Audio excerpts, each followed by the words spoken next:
Kev, I need you in my life. Yes. I need you in my life. Yes. What's going on, everybody? It's your boy Marcus Summers, Major Linux, twitch.tv/Major Linux, and it's time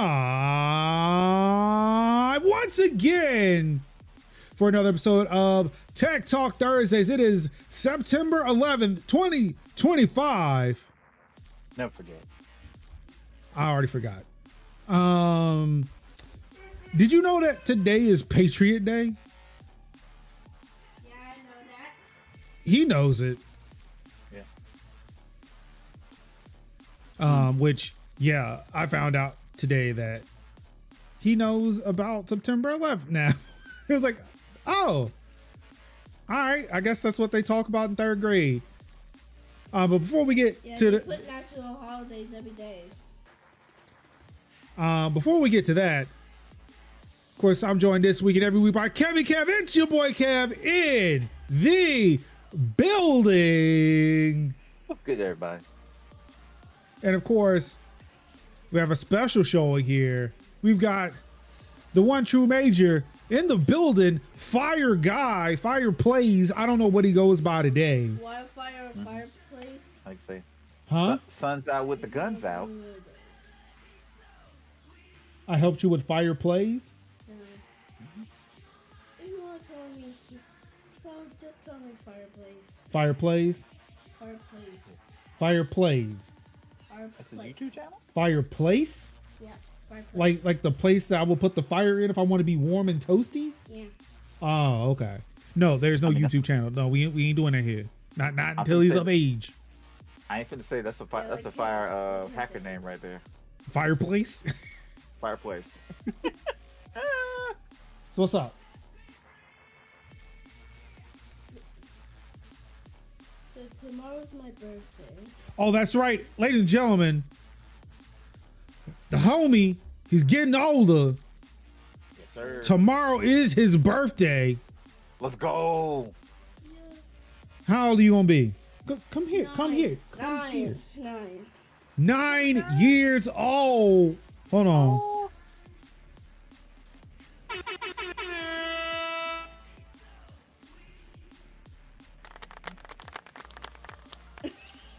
That's right. The homie's turning 9. Yes. Why did Chip sell? What? Why did Chip sell? When do you see chip sound? This says golf clap. Oh, I thought that was Chip. No, golf clap. Like, And clap praise. Also, I wish we can bring a camera so like see the whole room. See the whole room.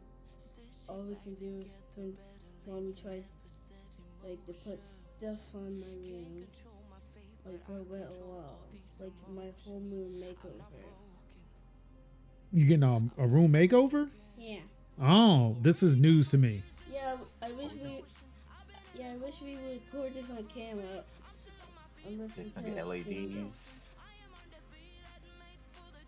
LEDs. So you wanted to put this on camera. You want to record this makeover. Again, this would be news to me too. You're gonna get those LED clouds that you see. Clap with thunder. I've seen like one person have that. Yeah, probably tomorrow, which is my birthday, we'll probably Right. post a video about this. Okay. Who gonna do that? Yeah. I'm glad I'm being committed to content. Yeah, you are. You're the one with the camera. You're the one Bitch said- with the I camera. think mine and Linux said you doing it, brother. You're the one with the camera. This don't move. It's fixed there. This is attached. I can't mean, move he's that. he's not wrong. You do have a camera, so I do, but the one he's pointing to is attached. It does not move. I mean, logistics, man. Bespoke solutions. Like I'm serious. Oh, I'm sorry. Sorry. He is serious? Yeah. So I guess I gotta figure some shit out between like Yep. now and tomorrow. Yep. He is dead ass serious. Time's ticking, brother. Time is ticking. Time is slipping away, Robbie. Yeah. Oh Lord. Well, we usually got a collection of stuff we got. Look at DVDs. I got DVD. Those aren't DVD. Those are 3 PS5 games and a stack of books. Yeah, but they're like DVDs, like the CD. Those are Blu-rays. Yeah. I'm very surprised he knows what DVDs are, because He was the medium is older than he. Which is true. Yeah, DVDs. I forgot he was for 2016. Yeah, DVDs were over. Yeah. Because that's still PS4. Yeah. We're 2 console generations in the Blu-rays. Yeah. We're trying to see that PS4. But he knows what a DVD is. It's like if Munchkins knew what a cassette was, and I'm like, ma'am, you've always known streaming. What Hold on. Let's figure something out real quick. Okay.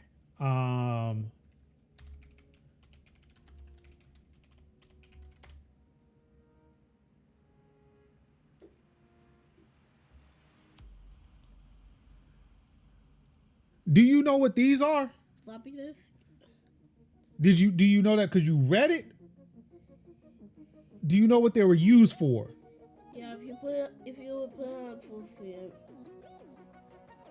Huh? They put it on full screen. What did people use these for? Oh, child. Man.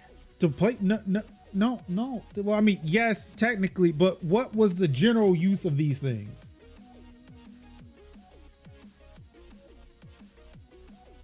I think to play games on it. Again, yeah, games did come on these, but what did the vast majority of people use them for? Videos. Oh. Videos? I don't know if you can do a video on them. Good God, no. I don't even think a GIF can fit on one of these. Sure. You'll be lucky if you got a picture. Just one. You had to print. You had to print out stuff on your dot matrix. Huh? I know the dance, but I don't know the actual thing. This is you're right. So this is a floppy. These are floppy disks, different size floppy disks. People use this to save data. On games? No, just save data like documents. This is before when files were updated. Huh? Before when files were. No, people put files on these things. Like a whole operating systems were run off of these. Yeah. Yeah. Okay. This is what Daddy had to use in school. Sure so did. He had no Chromebook. We were assigned a floppy disk with our name on it. We had to keep up with it. One disk. Had to put them files on it. That's all. Yeah, we couldn't save shit on a computer. We had to save them on the floppy disk. And woe betide if you lost that disk. Huh? I usually just close my computer to save data. Yeah, see, we couldn't do that in school.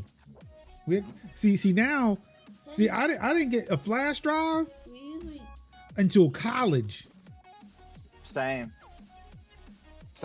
And they were way smaller than this. Like not size, but storage capacity. Like this is 32 gigs, which surprisingly I think is the smallest flash drive I have in this house.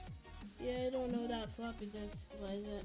I don't know if that's gigs or HD. No, this is megabytes. This is probably 1.4 megabytes. It doesn't say it on the disk, but I'm pretty sure this is probably like a 1.4 megabyte floppy disk. I got a 128. Looks like I have giant eyes. Huh? Eyes. Well, that's the magnetic tape. That's how the data gets read, and the circle is where you put where the little spindle come in and it'll spin the disc around, spin the magnetic tape around. That's how I read data. How do you keep data if you don't know what? How do you keep data without no screen? Without a screen? How, there's data in here. There's no screen. You just plug in the computer. Did the same thing with the flash drive. Put it in the computer. Well, can we see the data? Yeah, when you put it in the computer, you open up my computer. Can we see your data? Oh, you want to see what's on this flash drive? Yeah. There's nothing on it. I wiped it clean. I was trying to install an operating system like a week ago. And I wiped it clean, so there's nothing on there now. Yeah. Just a void of nothingness. Yeah. Just 32 gigs of free space. What's on this thing? Free space. There's nothing in it. It's an empty 32 gigabyte flash drive. You're just trying to install something on there. Not anymore. It's just here in case I need it.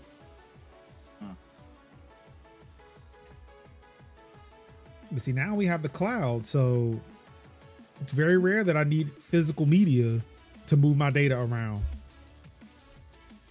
But then, of course, you know, I've got NVMe drives, got SD cards. Wait a minute, what's that trumpet? Don't lean on this, buddy. Wait, what's that trumpet? What trumpet? Talking about this? There's a trumpet on the floor. Oh, it's a sad horn. Oh. Wow, wow, wow, wow. That's when something has gone very badly. Yeah, like if something sad happened.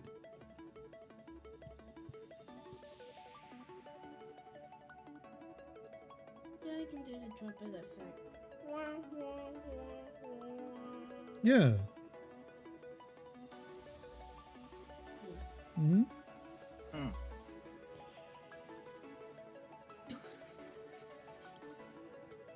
Is there anything else you want to share pre-birthday boy?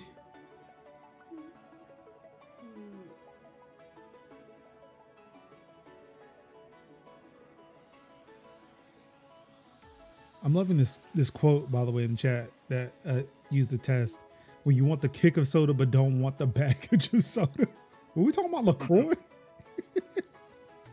Yeah. Which I'm drinking right now. Any of you world fans, tell me what your favorite video was about this channel. Okay, so like all around the world, people that are watching this, tell us what's your favorite about the channel. I mean, to be more specific, if you would like to do that, hey, let us know what your favorite clip is of Tech Talk Thursdays. We're celebrating 5 years of being quote unquote on the air. Because I don't know how you would say this about a podcast. But yeah, 5 years on the air next week. Yeah. We're planning something. Yeah, we are. But yeah. Like Fireplace said, you know, hey, you got any favorite clips? Let us know. We would love to put them up there. Mm-hmm. Anything else?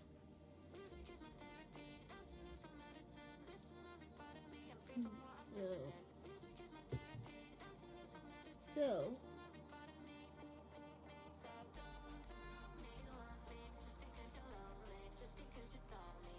it's dead air, dog. You gotta say something.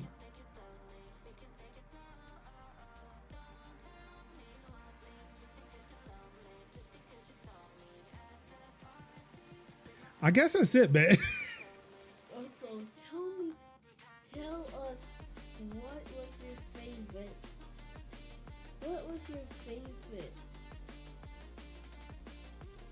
part about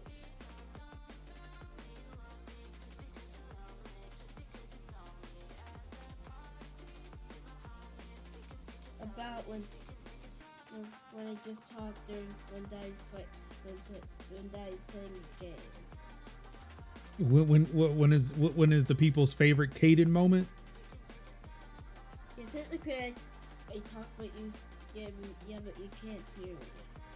I usually talk during when you're playing the game. We can hear you. Well, we hear you. What's this? Huh? What's this? That's a microphone.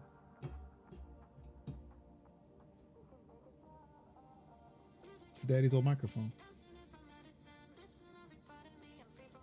Is this before you like black? No, just they didn't make that microphone in black.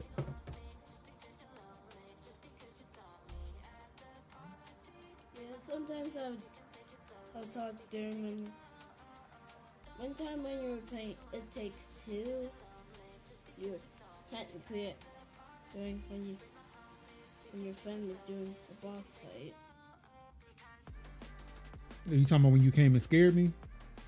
I'm not talking about when you broke your arm. I'm talking about at that boss fight. You said at the boss fight with the squirrel on the plane. Oh yeah. Oh yeah, that was a Yeah. fun fight. Yeah, you That said was it a fun like fight. Smash Bros. Yeah, it did look like Smash Bros. Yeah. I did a hurricane run on the squirrel. It was beautiful. And then she said, "I will. That's the last time we fly by the seat of your pants." Did you put sponsor on this thing? Don't put sponsors? Nah, I'm good. Nah, we good. What kind of sponsors? Don't want Like- sponsors.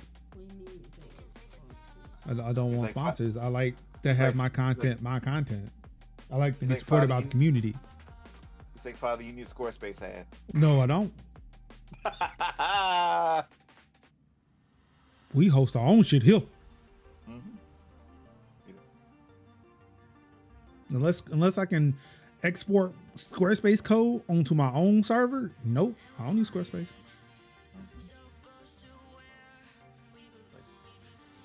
Father, when we gonna get the Raycons? The mommy got Raycons. Daddy don't need Raycon. Daddy gets Beats. Thank you. Mhm. This is a 5-year-old sign. Yes, my sign is scattered all throughout this room. You don't put that, try to pick them up. Last time I did this, I was trying to remake that sign. Oh, you do that. Yeah, probably a banner. Banner. Oh, okay. Yeah, banner is more like banner.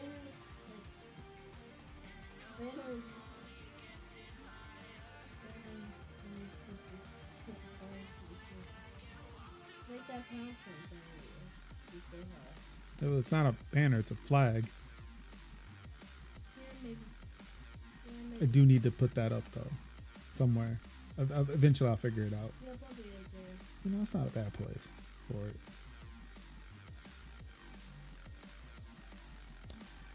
Well, I guess while he's doing that, some other things I do want to talk about before we get into the show. Got some things that came in this past week. Like a couch. Yes, like a new couch. A new couch is here. It is comfortable. I feel like I am floating on air because my heavy ass has not deflated it yet. So it's nice. It's got plugs in there so we can charge shit. It's great. Yeah, it even has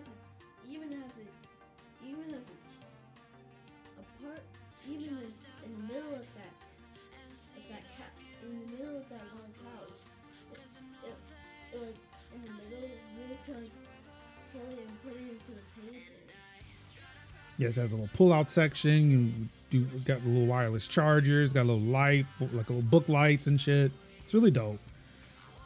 Did you know that they make battery packs for these chairs now, so that way you don't have to run a cable through your living room just to plug these chairs in? That's dope. I did not know. My wife sent me a Amazon link to it. I was like, that is wild that they make these. This would have been very helpful for our old couch that we got rid of. So we're looking at those so we can at least get rid of one cable. We were going to get two of them because like both couches could use it, but my wife realized that she wanted to use her laptops in the living room because we also got like end tables. Excuse me. We got end tables, and she was like, well, I want to charge my laptop. And I was like, well, darn, my laptop, I mean, my USB-C charger does not reach all the way over there, so you can't steal my power anymore. So she went and bought herself an Anchor charger and like a 5 or 6 foot USB-C cable, so she can plug her laptops into so she plug her laptops in and charge them while she's sitting on the couch. So that came in for the family. Of course, if you were following me on socials, you might have seen this on Monday. Look who's back, baby. Look who's back. The king is here. The king is here. Thank you, Caden. Yes, the Steam Deck is back. It is charging like normal. I could tell it is my Steam Deck because it has the Grody adhesive from my kickstand thing, the Deckmate, still on it. Also the MagSafe ring from the device that I think originally broke my Steam Deck. So it's like, yep, this is mine. This is my Steam Deck. So glad to have you back. I sent it in to get the battery replaced, but they also fixed the shoulder buttons. So now both of the shoulder buttons are clicky. I'm so happy. So I had to go. So of course, because they had to do all the stuff, they wiped the Steam Deck. I had to get that set up. Apparently, the way it was acting, I'm not sure if something happened with my pie hole or whatnot, but it tried to apply an update and it broke, and it would not let me progress any further than that until I rebooted the system, and then it logged in, and then it did everything it needed to do. So I had to get everything set back up. Moonlight, Shiaki for PS5. I downloaded a few games because there were definitely some demos I wanted to try on the Steam Deck, but they all came in when the Steam Deck was gone. Ultimately, didn't really care for much of them. I tried Arcade Paradise or Paradise Arcade. I can't remember what the order of those names are. It seems all right, but then it kind of got management simmy, and I'm like, I think I'm okay. So right now I am playing No Man's Sky on the Steam Deck, which isn't that bad. Also, after it took so long, finally from Canada, from T Dot, Toronto, Ontario, Canada. Chris, the kill switch is here. Oh yeah. So this is the case for the Switch 2. Because like with the Switch, you know, like it is like it's a slab. And for me, like that, it feels really uncomfortable to kind of hold a slab without having somewhere like have my palms kind of rest and kind of sit where I can put my fingers while I'm playing the game. So I saw the kill switch. I was like, okay, yeah, that looks about right, because if you notice, like the Steam Deck has a similar shape. Whereas like you can hold the palm and you can wrap your fingers around it to kind of give you that better grip. So yeah, this came in, looks really nice. Also got like the little skin for it to put the camo back. So now it's like my Switch 1. And obviously you can see it's a little bit thicker. It's a little bit thicker than the Switch 2 OG. So they send a dock thing. You put this in the Switch 2 dock. It has like a little USB-C at the bottom. Well, damn, it's really dark in here. Yeah, it's got a little USB-C at the bottom that does 4K pass through. So you put this in the dock, and you set your. Hold on.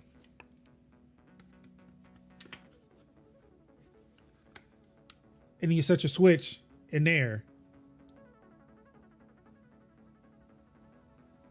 So yeah, can't wait to get this fully set up, maybe take some more pictures. I did post some stuff on my Instagram, so you can definitely go check and see what that looks like and how dirty my kitchen table is. Also, we're playing Brawl Stars. That comes later, and plus they know.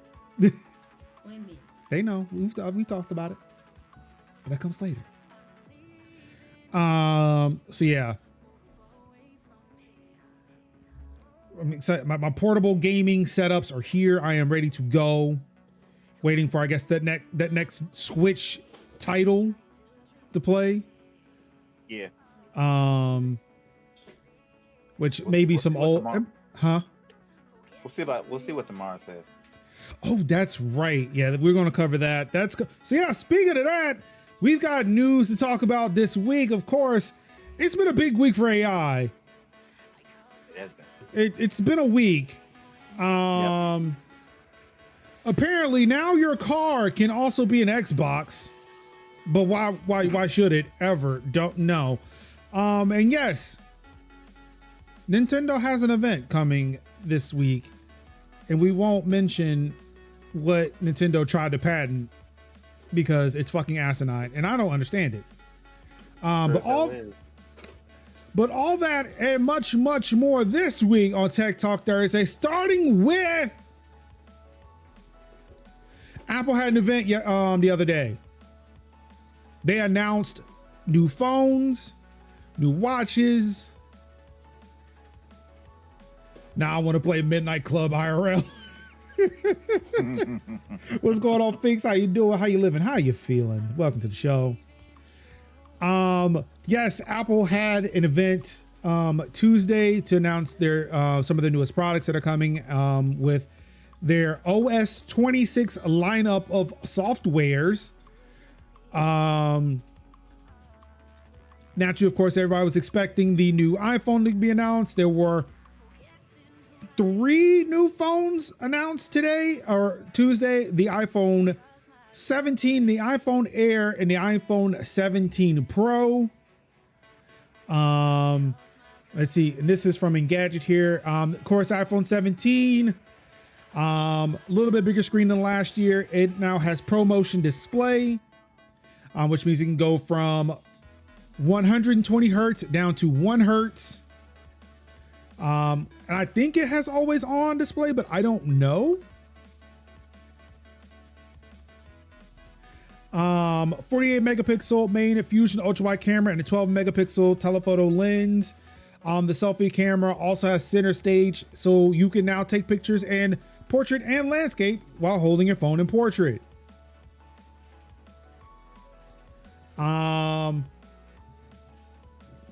Excuse me. And that phone will be launching for $799, starting at 256 gigabytes. You'll start seeing a theme here. The iPhone Air was announced next. It is their, as they naturally say, it is their thinnest iPhone yet. I mean, it is thin. Only one camera, 48 megapixel fusion lens and a 12 megapixel telephoto lens built in. I don't know how that works when it's only one.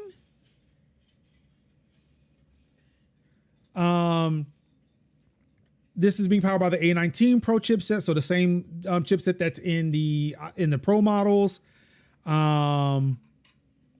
Neural accelerators. It's using the new modems that they've created for Wi-Fi 7 and Bluetooth 6.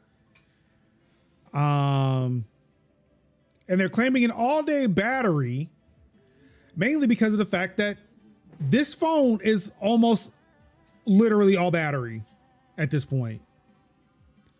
I feel like they've done the iMacification of the phone, where, like, if you remember from the iMac, the computer component of the iMacs are sitting in the chin, while the rest of it is just like all screen. With the iPhone Air, they put most of the internals of the phone in the little camera bump area. which they're calling the Plateau now.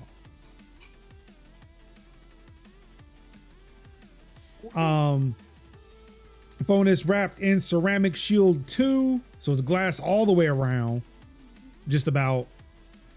And also what we'll talk about later, well, no, I think I took that out, but they included it's not included, but they also announced the MagSafe battery pack. They're bringing it back, but it only works as a MagSafe battery pack for the iPhone Air. Because even though the device is almost all battery, the battery still does not last as long because it is thin. It may be big, like length and width wise, but depth wise, thickness, it ain't that thick.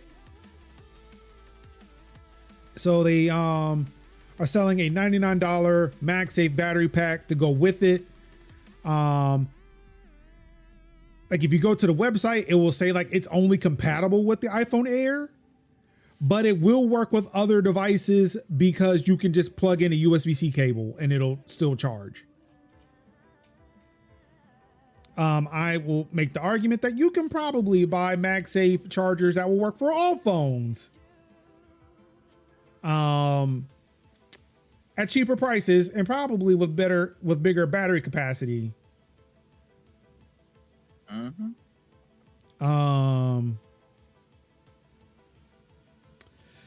And then we come over to the iPhone 17 Pro and Pro Max in 3 colors. Now, Kev, do you see these colors on the screen? I see them. Can you tell me what's something that's wrong with these colors?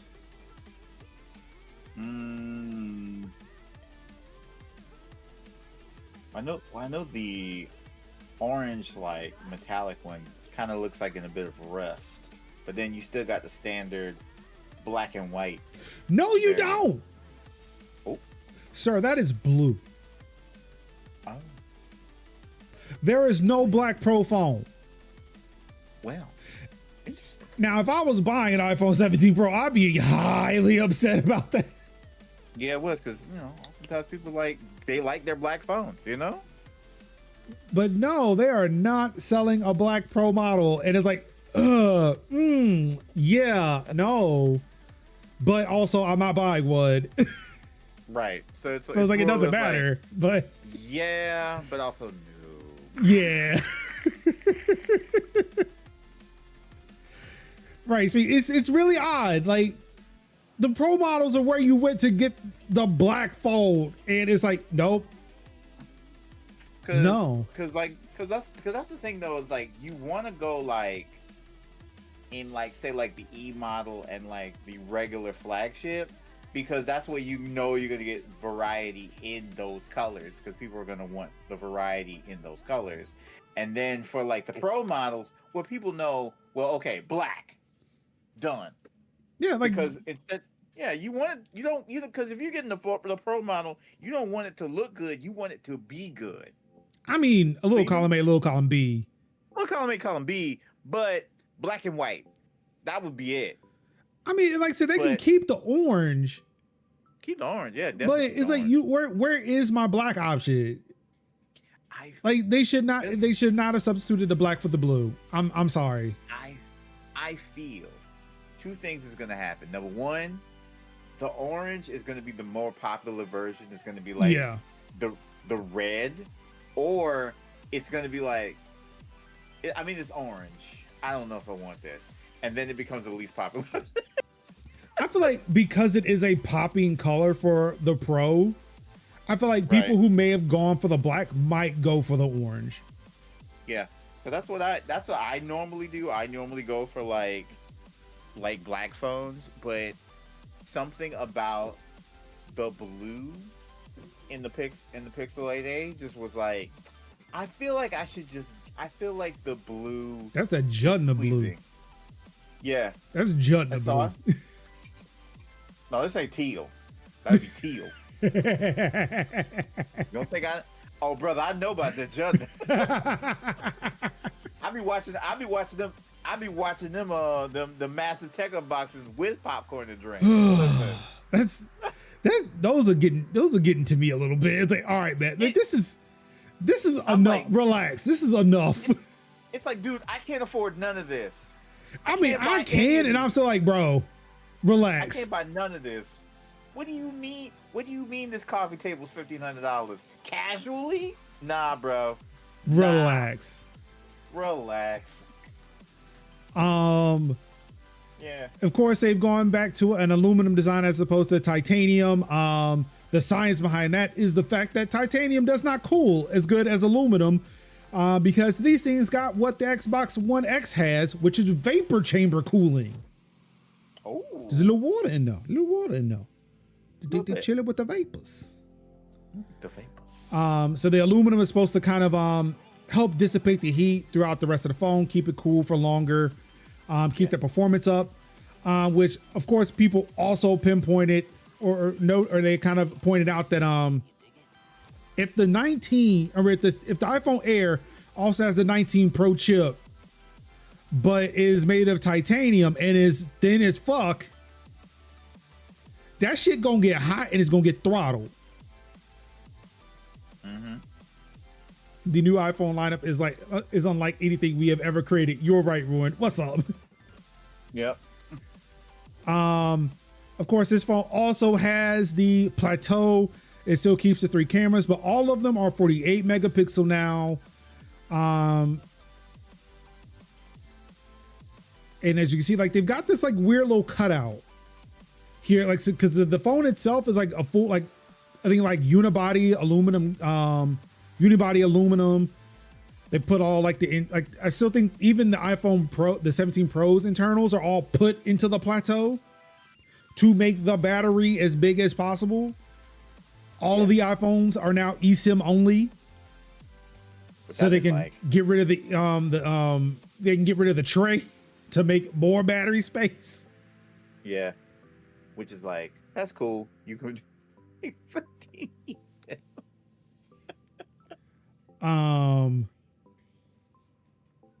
But yeah, like from the software standpoint, they really didn't offer much anything new with these phones. It felt like, as much as somebody who was not going to buy a new iPhone at all, Sure. like because I have the 16, I'm good. It was that like just that much more of a relief that there was no additional software coming to iOS 26. Yeah. That could have taken advantage of any of the shit that's in here. Like the only thing is like being able to do like dual camera recording and like the camera app natively. But the iPhones have been able to do that for a while through third-party apps. So I'm not missing anything. Like I could just download a third-party app and get that same feature and would not care. Right. But yeah, like there's really, honestly, like there's nothing functionally different to where like if I was recommending a phone to somebody, I said, look, before they sell out, maybe get a 16 Pro. Or like the iPhone 16 sitting right there. My wife has one, and for what she used it for, like it's still a champ to her. I mean, there's also like the 16E if you're looking for that budget. And of course, like you can still get budget still by going refurbished. And of course, because of the things that are happening in the Congo, maybe getting that refurbished might be that best bet. But we're not here to sit there and talk people into buying new phones. We're here to just cover the tech, what was announced. Just to put that out there. Yes. Both the iPhone Air and the iPhone 17 Pro will also start at 256 gigs of storage. Which of course, like people were talking about, oh no, the prices of the iPhones were going to go up. They kind of did, but the starting price for the iPhone 17 Pro is as much as the cost of my iPhone 16 Pro. Cause it was $1,099 for 256 gigs. So the price is still the same. I don't think they have upped the prices of anything. The one thing that I will say about the Pro and the Pro Max is that they're selling a phone with 2 terabytes of storage. And people were like, what would you need 2 terabytes for?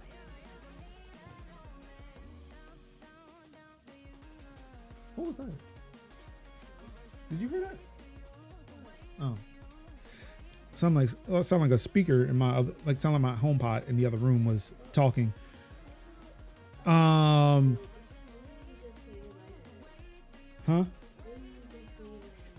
Oh. Jeez, I forgot what the fuck I was gonna say. Oh yeah. Yeah, people were talking about like that, like who needs a 2 terabyte phone, and I feel like people forget that people are actually shooting movies and shit on these phones. And it would be nice if they didn't have to like offload storage every once in a while, because like I imagine like ProRes raw footage is not small. Nah. I still don't have an eSIM. I think I have an option for it. Yeah, like if you talk to your carrier will give you an eSIM. Like they can switch you over to an eSIM. Like they forced the eSIM on us, I think with the 14. Damn. I can't remember if it was the 14. I don't remember if I had a SIM or not on my 14 Pro, but I know my 16 has eSIM. So I'm going to put 2 terabytes of pictures on my phone. Look, I use my phone for a lot of stuff. I'm gonna see if I can pull it up. I don't know where my iPhone storage, here it is. I'm not even halfway. I'm not even like halfway to 256. So, I mean, yeah. Don't worry, black will return as a color next year as a bold new choice and a demonstration of how Apple listens to their fans. Listen. I don't plan on getting a new phone until the one I'm using becomes unusable. Hey, that makes sense. And honestly, I feel like I have a sickness and it's what I should be doing too, but I tend not to. But trust, this is not even on my radar. The 17 series of phones is not even on my radar. Yeah. It does not make sense for me to upgrade it for like this is why I was like, this was incremental of incremental. Like I'll look at people and be like, okay, y'all can't just say everything is incremental, but I looked at this was like, yeah, no, this one buns, just straight up buns. Yep. The theme kind of carries out through the rest of that presentation. Of course, the iPhones were kind of announced last. AirPods Pro 3 was also announced. Of course, they announced a whole bunch of new features for the Pro 3, including a heart rate sensor, bigger battery. But the big thing I was excited about was the live translation feature. And how it will, like if somebody's speaking to you in another language, it will translate in your ear what they're saying in your native language. And then you can sit there and turn and speak back in your language, pull up your phone, and it'll translate on the screen what you're saying with an option for it to speak it out loud to them. And then if 2 people have AirPods, then you can sit there like the United Nations and just like speak your language and it'll translate in their language, and they'll speak their language, it'll translate in your language. I was like, okay, you know what? That's cool. I don't give a shit what anybody says. That shit's fucking cool. And immediately I looked at that and said, that is something that will be amazing for going on outreach when I'm out in communities and talking to the Latino community. And it's like, look, I can't speak a word of Spanish, but like if I can pull my phone out, still talk to people and then have them talk back in their native language and be able to understand them and have that conversation. Like, look, that we sold, baby. You sold me. I was like, you know what? I will buy some AirPods Pro 3 just for that feature. But then I found out, let's see here. The AirPods Pro 4 with ANC and the AirPods Pro 2 will also get Live Translate. So those who are looking for that feature specifically, they don't like if they have those devices, they have those AirPods, they don't necessarily have to buy the new ones to get the live translate. Which I'm like, bet like that saves money. That probably saves a lot of people money. The AirPods Pro 2, they may be around for a bit, but of course, like Kevin and I were talking about before the show, Apple's inventory when it comes to old products, especially when they're getting discontinued, tend to not stick around in stores very long. But like, so yeah, if I want to get AirPods Pro 4, I can get the live translate and I'll save me money. I don't have to buy the Pro versions. But I do like the silicone tips in the Pro models. So like I might try to find me some AirPods Pro 2. Maybe they'll go on sale. Maybe the Pro 3s will go on sale. But even in like still like $250 is still not that bad, especially given like other wireless earbuds go for about that same price.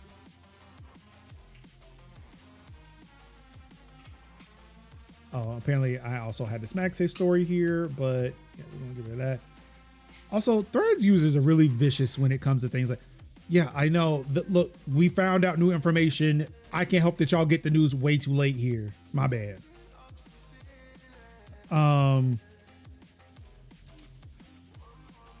Let's see. There's a slightly different design with the AirPods Pro 3. They now have 5 different tip sizes. And of course, like the heart rate sensor that's built into it. But again, whatever. Again, for me, best feature was live translation, and those are coming to some of the older AirPods. So,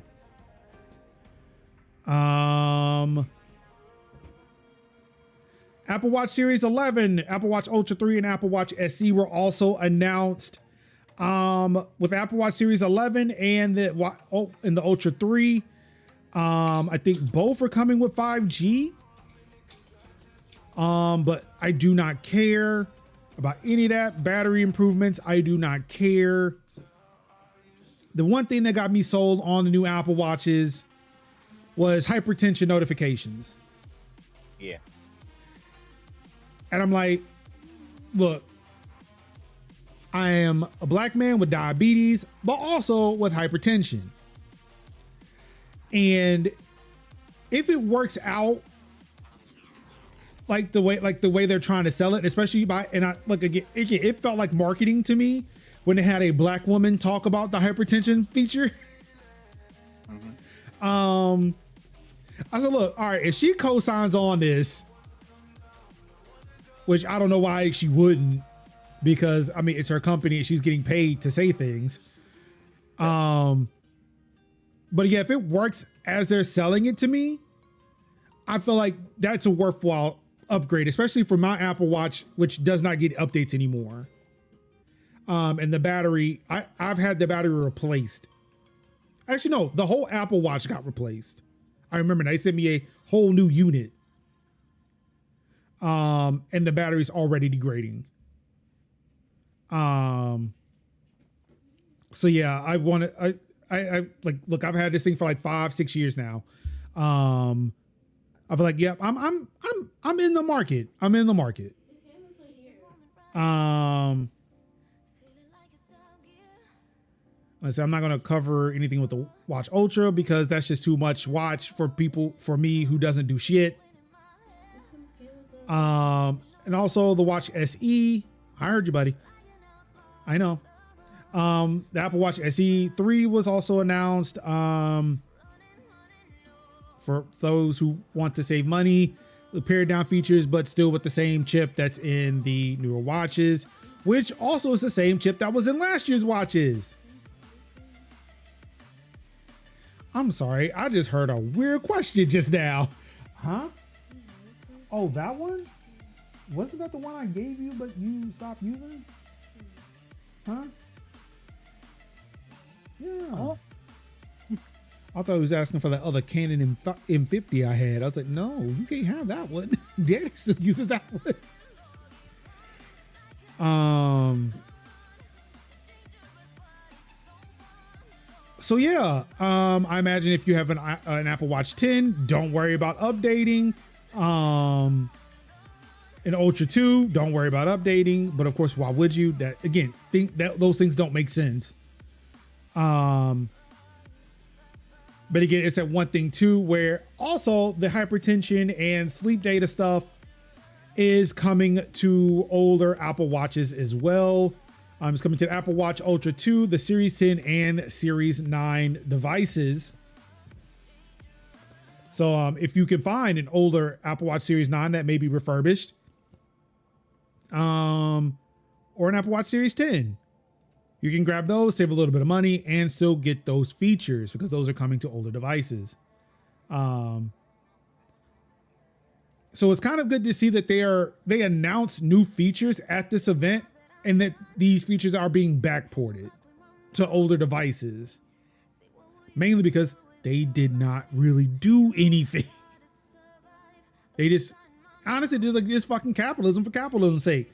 Oh, we made a new thing. You should buy the new thing. Is it newer than the one I got? No. To say that I was kind of disappointed by this iPhone event is an understatement. Ruben says, I realized pretty quick I was not in the market for smartwatches. I just want fitness stuff. No, I want smartwatch. I do not want fitness. I'm not active enough for fitness. I like the fact that I can look at my watch, get the notification, put my watch back down, and I'm done. But yeah, again, the hypertension stuff is kind of something I'm really interested in. My doctor tells me I should, keep an eye out on my blood pressure, and I am shit at that. So if this helps, then this helps. But yeah, that's pretty much it for the Apple stuff. Except this one. The most controversial update to a software platform since new Facebook is coming next Monday.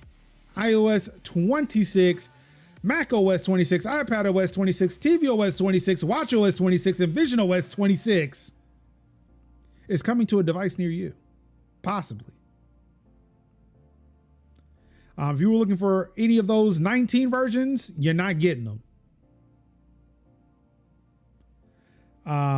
So yeah, definitely be out on the lookout for those. But of course, when they drop these updates, there will probably be updates to iOS 18 or all the 18 versions of these OSs for security updates and all that jazz. So if you are not ready to move to 26, 18 will have you covered. I think it'll likely be 18.7.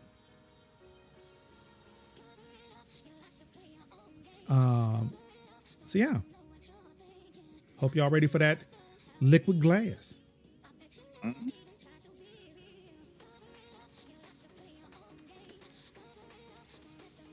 Kev, can you believe that we have not one but two articles about HHS Secretary Robert F. Kennedy Jr. today? Yep. Well, here's the first one.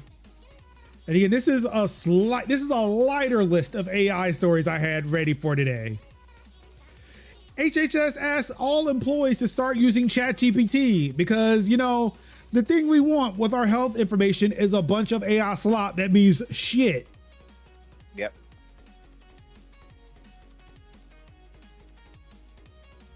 The agency tells workers we should all be vigilant against barriers that could slow our progress towards making America healthy again.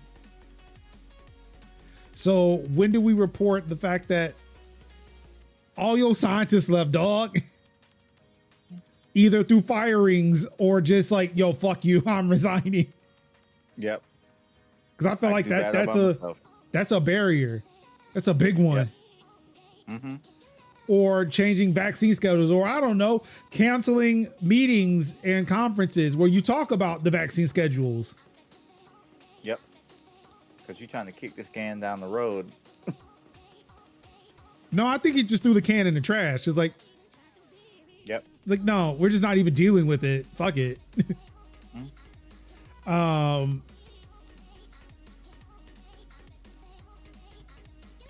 Yeah, so employees at Robert F. Kennedy Jr.'s Department of Health and Human Services received an email Tuesday morning with the subject line AI deployment, which told them that ChatGPT will be rolled out for all employees at the agency. The deployment is being overseen by Clark Miner, a former Palantir employee who's now Chief Information Officer at HHS. Yeah, that's who I want in charge of all of this. Yeah. Yeah. Of course, quote here, email sent by Deputy Secretary Jim O'Neill. Quote, artificial intelligence is beginning to improve healthcare, business, and government. Why is business being mentioned in health? Just why? Your public health, not private health.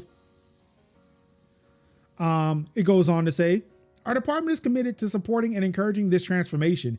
In many offices around the world, the growing administrative burden of extensive emails and meetings can distract even highly motivated people from getting things done. We should all be vigilant against barriers that could slow our progress towards making America healthy again.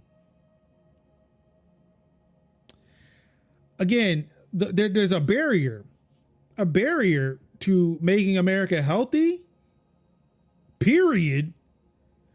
Which would be, the lack of scientists within your agency, the lack of health professionals in your agency. The fact that you got a guy who sounds like he's been smoking 20,000 packs of cigarettes a day running your agency. Yep. The dude who admitted he had a brain worm. Mm-hmm. A dude who lives with fucking crows. Yep. Who hit a bear in New York City because he had to catch a flight and couldn't take it home. Yep. That part. A dude who chopped off a whale's head with his children in the car as the blood dripped on them.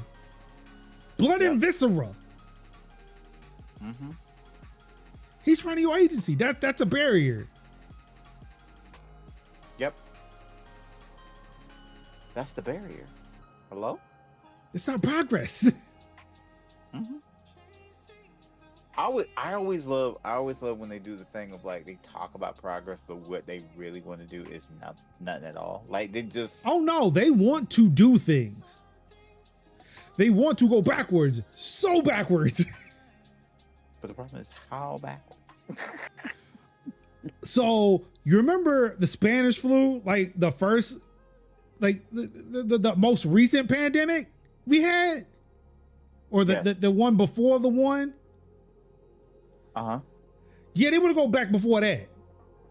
Yeah, The Gilded Age. You know that show that y'all watch, that people be watching? Oh my God, it's so good. It is good. Who's like one of the main characters like, yo, fuck billionaires? Yeah. Like an actual guy who plays a robber baron. It's like, yo, fuck these robber barons. Yeah. I was like, it's refreshing.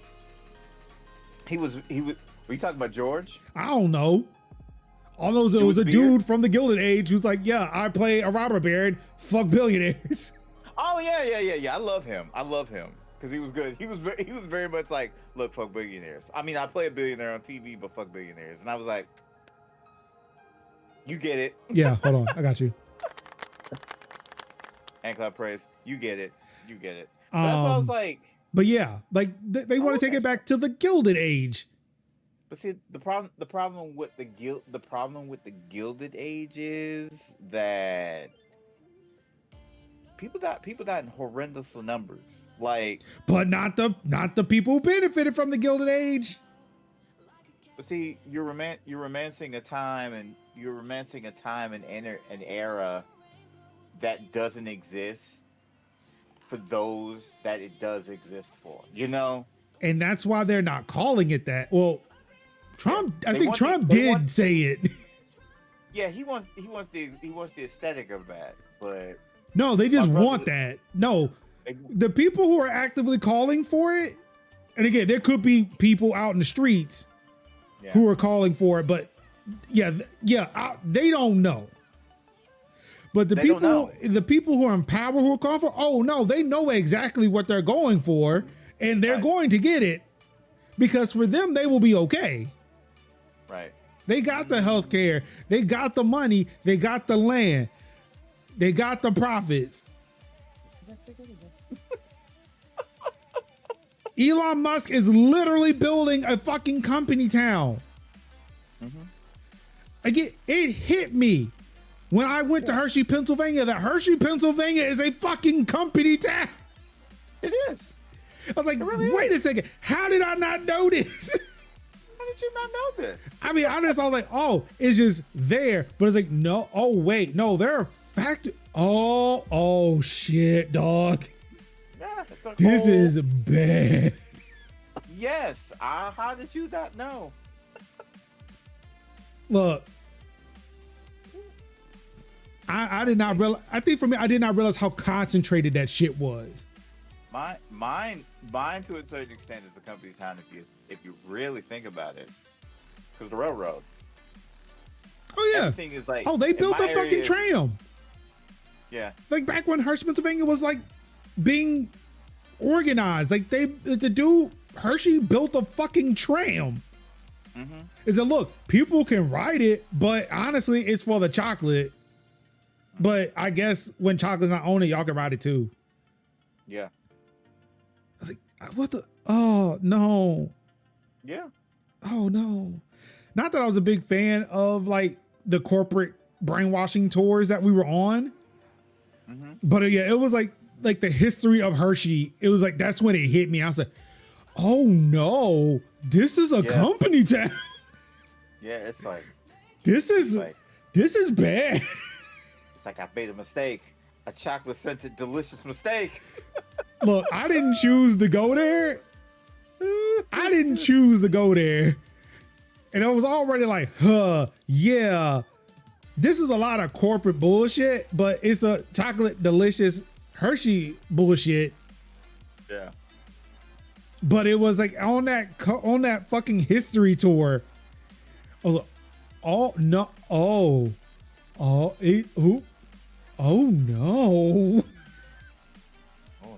Oh no! It's like Captain Holt and people like that. Oh no! And you hear that he tried to do the same shit in fucking Cuba? Yeah. It's like, for some reason around the mid to late 1950s, it just didn't work out, and they left. Yeah. It's like Ford. It's like Ford in like what, Brazil? Like. Oh no! I mean, it could be that, but no. For some reason, in the mid to late 1950s, Hershey pulled out of Cuba. Yep. I wonder why. I wonder why. Something happened, but they did not get into that part on the tour. Something about a bay and maybe some swine. I don't know. Something like that. I feel like it was something. It had to be something revolutionary. Yeah.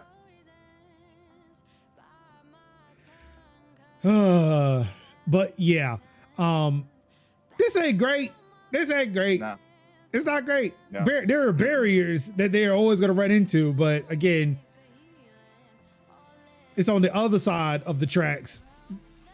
It's like they're just building barriers. It's like, yeah, we ain't going back, baby. Oh, sir, we are already going. No, we are not going back.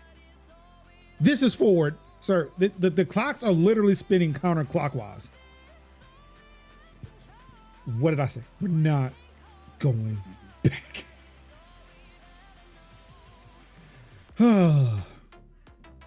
Speaking of AI folks who will benefit from the Gilded Age if we ever go back,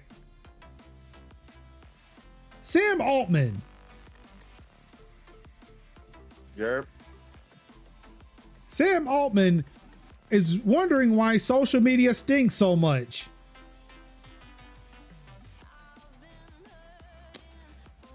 Something about social media nowadays in the last year and a half to 2 years that's made social media suck for when we're trying to study the data really intently for projects that we're working on. It's like there's garbage in here. And for some reason, it just smells like garbage. I don't know why. Mm-hmm.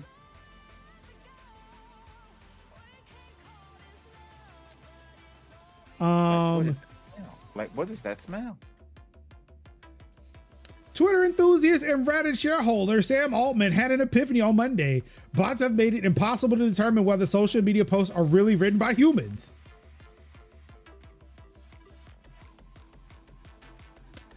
The realization came while reading and sharing some posts from the Claude Code subreddit, which were praising OpenAI Codex. OpenAI launched a software programming service that takes on Anthropic's Claude Code in May. Lately, that subreddit has been so filled with posts from self-proclaimed code users announcing that they moved from Codex to Codex. That one Reddit user even joked, "Is it possible to switch to Codex without posting a topic on Reddit?" This left Altman wondering how many of those posts were from real humans. Quote, "I have had the strange experience reading this. I assume it's all fake bots, even though in this case, I know Codex growth is really strong and the trend here is real."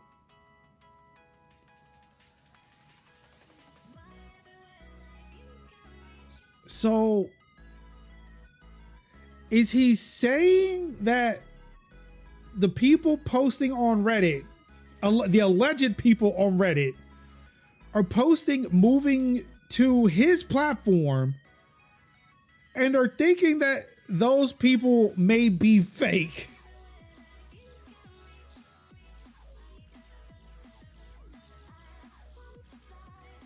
Like, it's not like he's being attacked. It's not like he's doing the Elon Musk bot problem where, like, there are too many people who don't like me. These people must be bots. Mm-hmm. This dude is saying, there are too many people who are, like, pleasuring me orally. These all can't be real people. Right. These people are agreeing with me a little bit too much. Bots?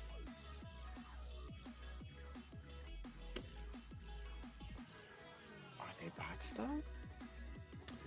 Sphinx says, "Epiphany or millions of people screaming at you that Gen AI will mess everything up." No, I'm going to stick with Epiphany because fuck if he listens to anybody else. Nah, I don't listen to nobody. Look, you join my platform. You want to join my platform? Why? Also, why is he on Claude Code subreddit?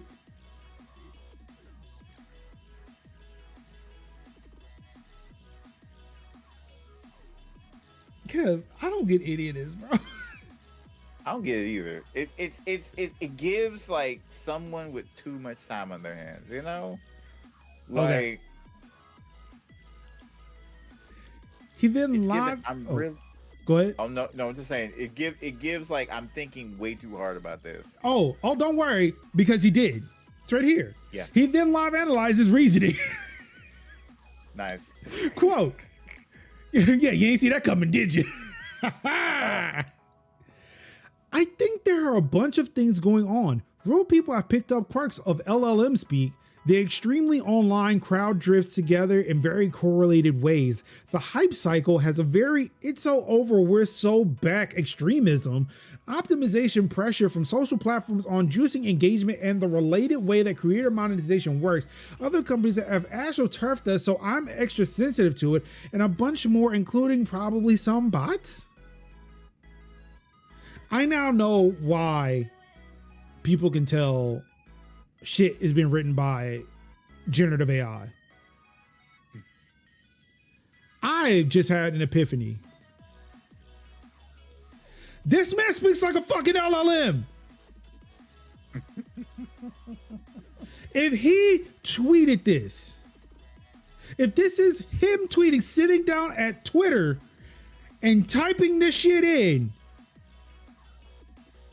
the LLMs are meant to sound like fucking Sam Altman, because that is a fucking LLM bullshit ass reasoning IFC. This is the think part of a fucking GPT model. Mm-hmm.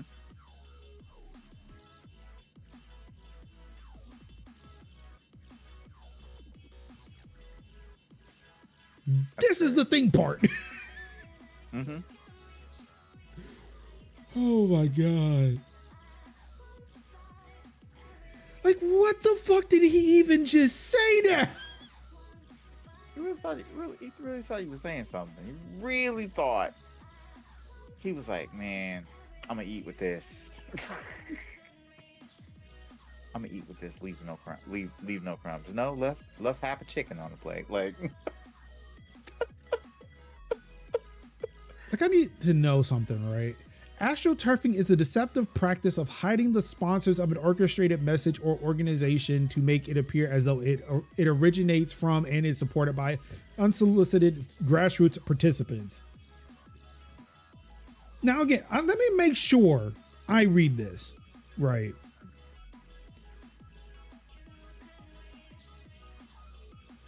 The realization came while reading and sharing some posts from the Claude Code subreddit, which were praising OpenAI Codex.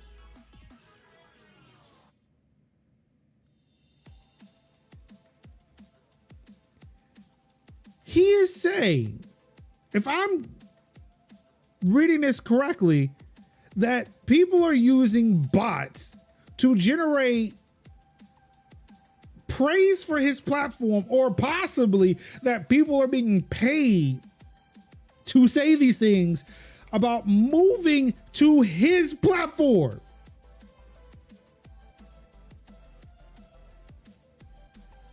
yeah, that make my head hurt. The way it make my head hurt.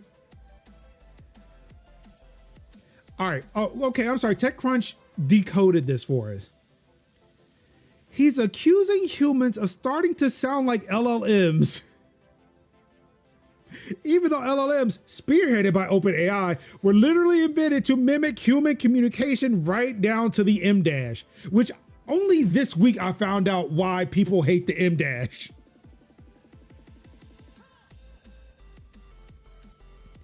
And OpenAI's models definitely trained on Reddit, where Altman was a board member through 2022 and was disclosed as a large shareholder during the company's IPO last year.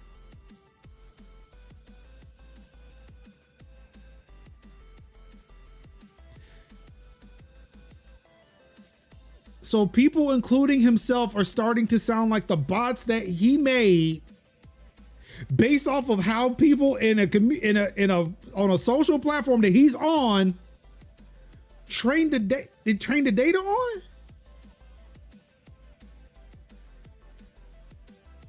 What in the old balls is this?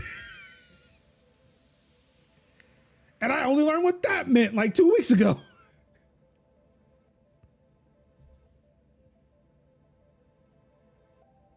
That's a nom good for me. For me, good, buddy.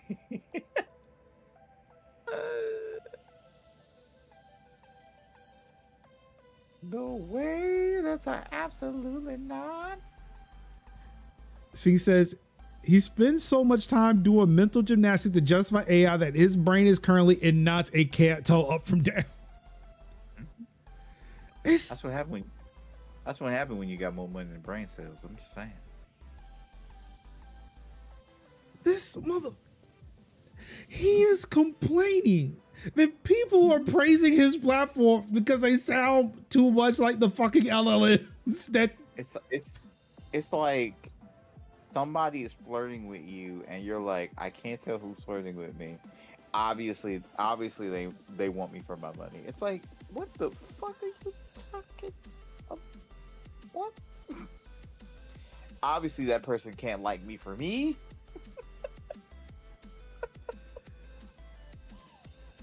Look, when they said back in the 90s and early aughts when the nerds were getting picked on, getting bullied in schools, look, man, y'all gonna be like, you see Steve Jobs and then Bill Gates, all out, look, those were fucking nerds, man. And now look what they do. They running the companies. They was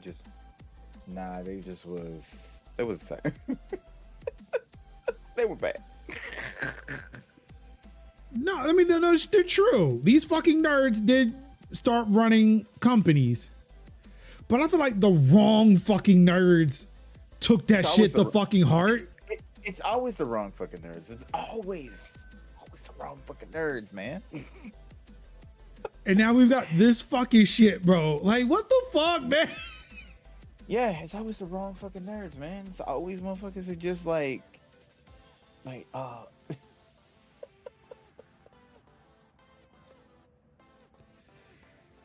With that shit.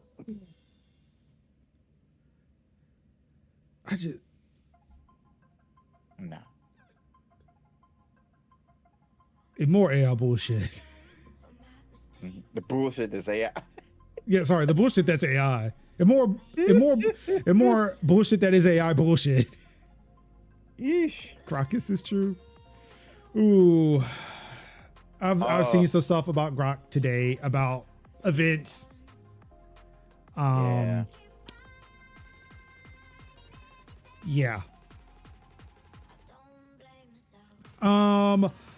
Microsoft 360 Copilot assistants, they do nothing. The UK government, and this is from PC perspective, the UK government tested out the effectiveness of Microsoft's AI-powered Microsoft 365 assistant, picking up 1,000 Copilot licenses to distribute to a selection of employees. 72% of those users stated that they were satisfied or very satisfied in a survey at the end of the trial. Users seem to have mostly used Copilot in Word, Teams, and Outlook, summarizing and tweaking text being the most popular usage. However, the actual usage tells a different story, as about 66% of the users use it at least once a week, 30% use it at least once a day, and the remainder even less. That averages out to 1.14 Microsoft 365 Copilot actions taken per user per day.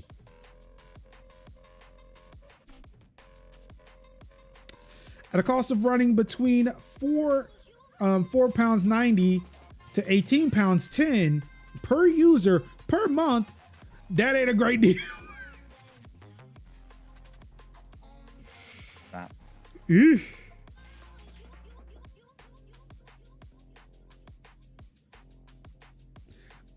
GitHub users are not quite as conflicted. The second most popular discussion on GitHub is how to disable Copilot, and as of yet, no one, including Microsoft, have come up with a way to do so.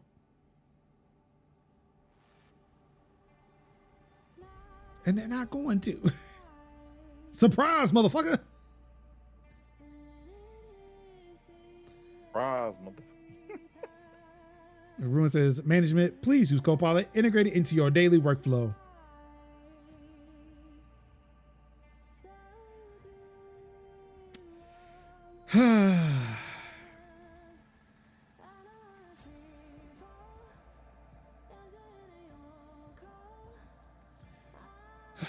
All right.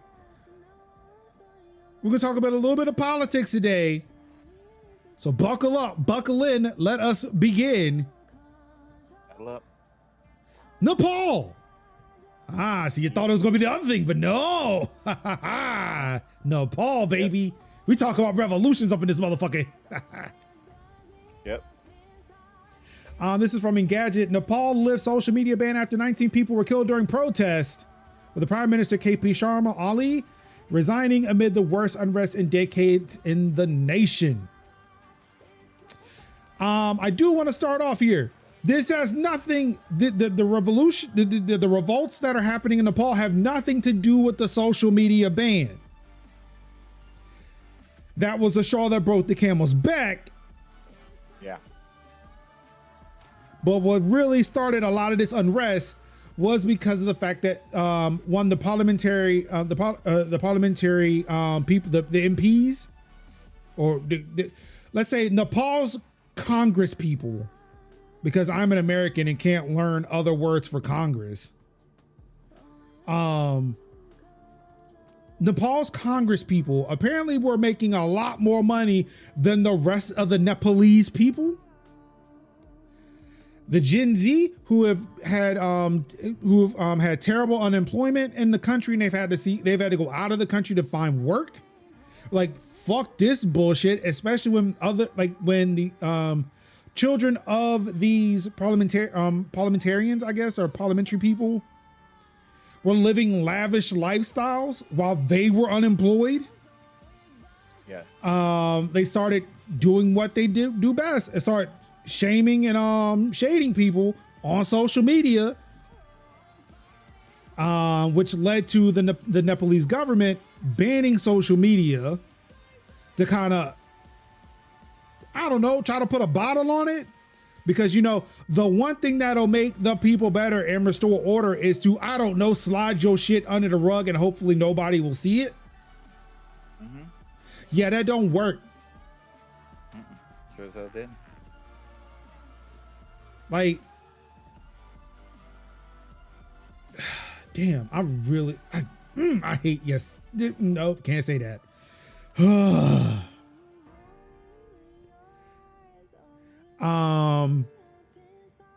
Yeah, I don't know what the US would do if they took away Instagram and Facebook and Reddit and shit, but I will say that I'm not feeling confident about shit.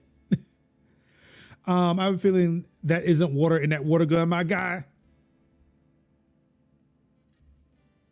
You know what? I wonder what's in there. I know it ain't water in this one. I can tell you that right now. It ain't water in that one. There wasn't water in that one.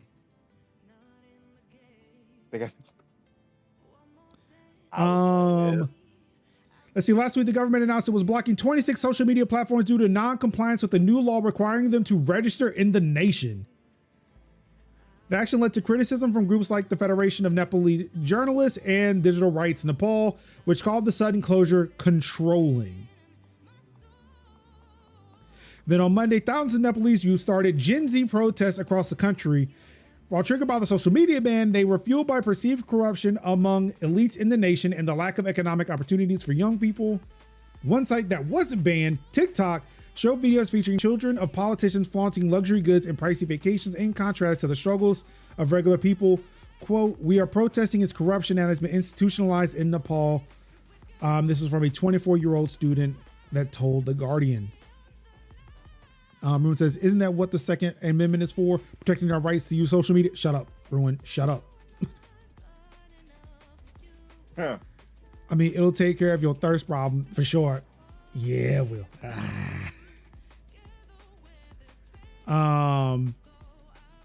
During the demonstrations, protesters attempted to enter Kathmandu Parliament building and were repelled by police using water cannon, batons, and rubber bullets. I saw a video today of a water cannon being used on some protesters, and it knocked a dude full out of fucking frame of the video. He was in the middle of my screen and was just gone the next. I'm like, bro, what in the fuck? That's the general idea. That is what they want to do. That's what they want to do. They said, you know what? Get out. However, Amnesty International said live ammunition was also used, and police confirmed that 19 people had died in the protests and hundreds were injured. Like, one of the earlier deaths I heard was like just a delivery guy who was just in the area delivering food, and he was killed by the police. That's wild.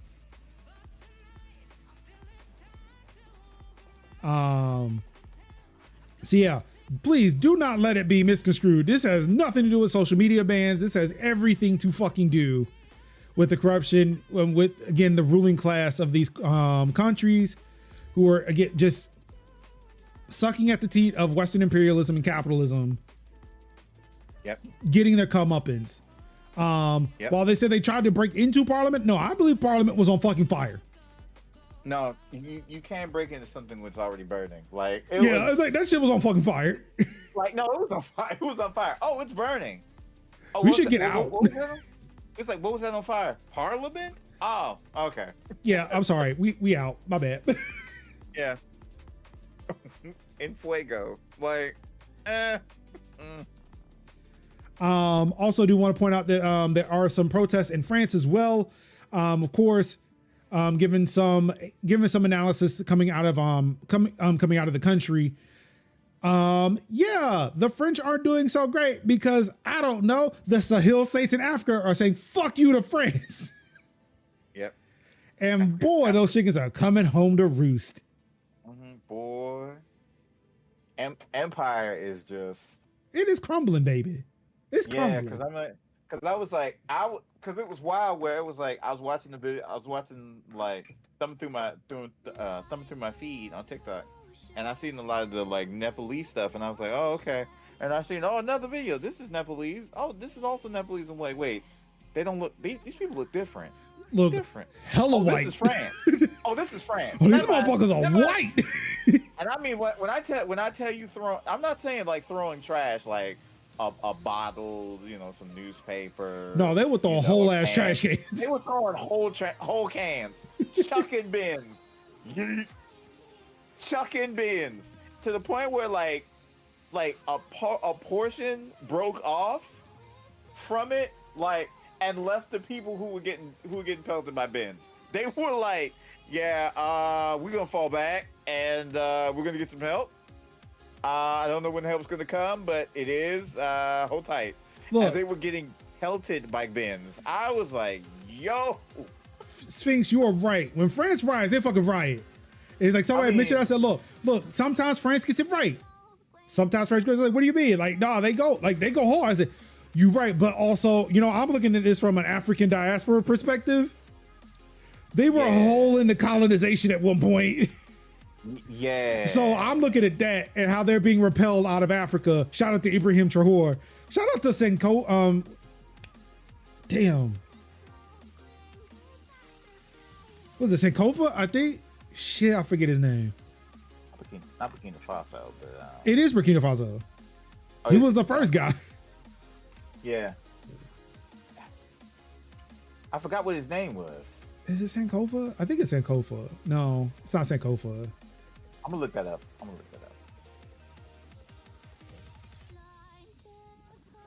Faso. Yeah, I'm also looking up Burkina Faso. Yeah.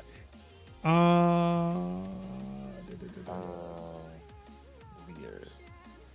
Was it? Okay, maybe it wasn't Burkina Faso. I could have sworn it was. Yeah, it was. Yeah, it wasn't Ibrahim. Like, it's Ibrahim. No, that's who the current one is, but I'm talking about before. Sorry. Thomas Sankara. Yeah, they got him. They got him all the way the fuck out. But I'm saying is like he's the first one who pushed France out. But yeah, they got him. Yeah. And so they were like, "It's cool, baby. We just gonna slide in." But yeah. Shout out to Thomas Sankara for leading the way. And then Ibrahim Traore, who's doing the thing now. Yeah. He's 37. Yeah, like, I mean, I sit and think about this. And damn, there are people out here whole ass 37 years old. The fuck am I doing, man? I'm doing nothing. But then also I think about the other 37-year-old that I know who is in power, and I'm like, I could be that guy, and I'm like, fuck that dude. Yeah. See, the thing of the matter is, what I'm saying is, like, you are doing the extent of what you're doing now is bringing attention to issues and not being an asshole, and I think that's enough. Like, I try. You're doing good. You're speaking truth to power. You're bringing information to people who need it, and you're not being a dick, and you're actually being a good father. So hey, your head's curved, baby. 37 fucking years old, bro. What the hell am I doing with my life? I mean, we all can't be like we all can't be like the leader of a junta and like interim president. Kev, yes. I've got news for you, buddy. Well, what's up? Or it's further attacking me. Mm-hmm. Thomas Sankara was assassinated at 37 years old. Mm-hmm. I mean, This ain't looking good for me, bro. I mean, but still, you're doing the best you can, though. I guess.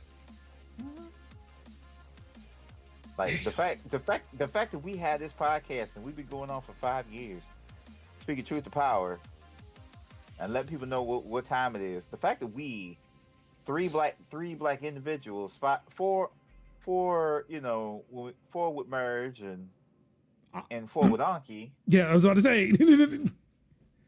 You know, the original second in command. But that's what I'm saying. Like us being on these, that's what I want to let people know.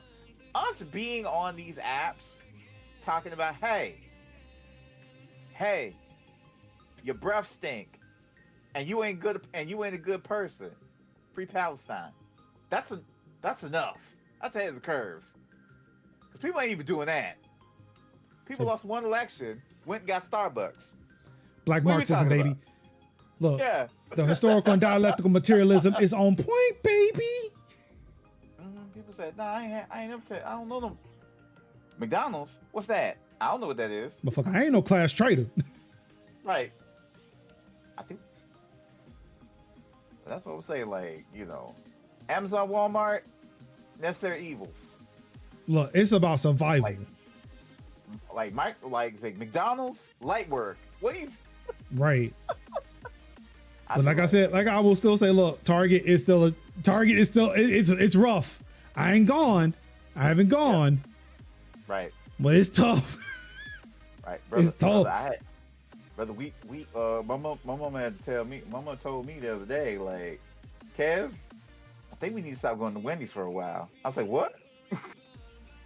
I said, yeah, I don't like how they be talking to me when we go to Wendy's. I'm like, but look, you got to tell mama, look, this the workers. The workers are struggling. Yeah, the workers are struggling. So we went to Hardee's because they got that original bag, and we were like, "Dang, this is even better." So now our Wendy's have now become Hardee's now. I let it go. I'm just on Bose now. I just cannot wait for them to build that damn Bojangles around the corner from my house. It's a wrap, dude. It's a what now? It's a wrap. With the Cosmic? No, I'm saying it's a wrap when that Bojangles is finished. It's a wrap. Yeah. It's a wrap, baby. We're done. Yep. I ain't got to think about, do I need to go across the highway to get to my Bojangles? Like, nope, I'll just go right around the corner. I'll be back about 5 minutes. Boy, the way you could be like, hold on. The way you could just be like, you know what? A quick 2-piece would be nice for us. Exactly. Like, just the ability. Exactly. Just the ability to be like, a 2-piece would be nice. You mean I get fiber out here and Bojangles now? What? Yeah, they digging our fiber right now. Whew. Are they putting fiber out there with you? Yeah, they put fiber out with me, and it is a harrowing experience. Do you know how much they're going to charge you for it, or they not announced that yet? They haven't announced it yet, but they are laying. I feel like they're more likely laying it for like infrastructure purposes, so that it's there. It may not be last mile. Yeah, it may not be last mile. So I mean, but that still will probably bring you faster speeds, though. Yeah, so we gonna see. I mean, it's a win regardless. Because when your boy got to hit these high seas. Yep. I'm doing shit in parallel now. What's up, baby? I'll be like, soon. I'll be like, when the Wellermen come to bring us sugar and tea and rum. Like, I ain't got the one ship. I've got an armada. You know what? No. Because of what's going on, I got a flotilla, baby. Child, the way I laughed at Indonesia was like, look, that straw hat pirate's flag, done. Done. It's a symbol of hate. No, it's not. Shut up. No, it's not. Shut up. Like, it's the drums of liberation. Joy Boy has returned. Oh yeah, I saw that shit. I was like, okay, all right, let's go. Yeah. Let's go. Like, dang. I was like, dang, do I mean, first of all, I should have one because I have watched One Piece before, but I'm now like, do I need to get one? I think I do. I think I do. Like, it's like, oh, is you One Piece fan? No.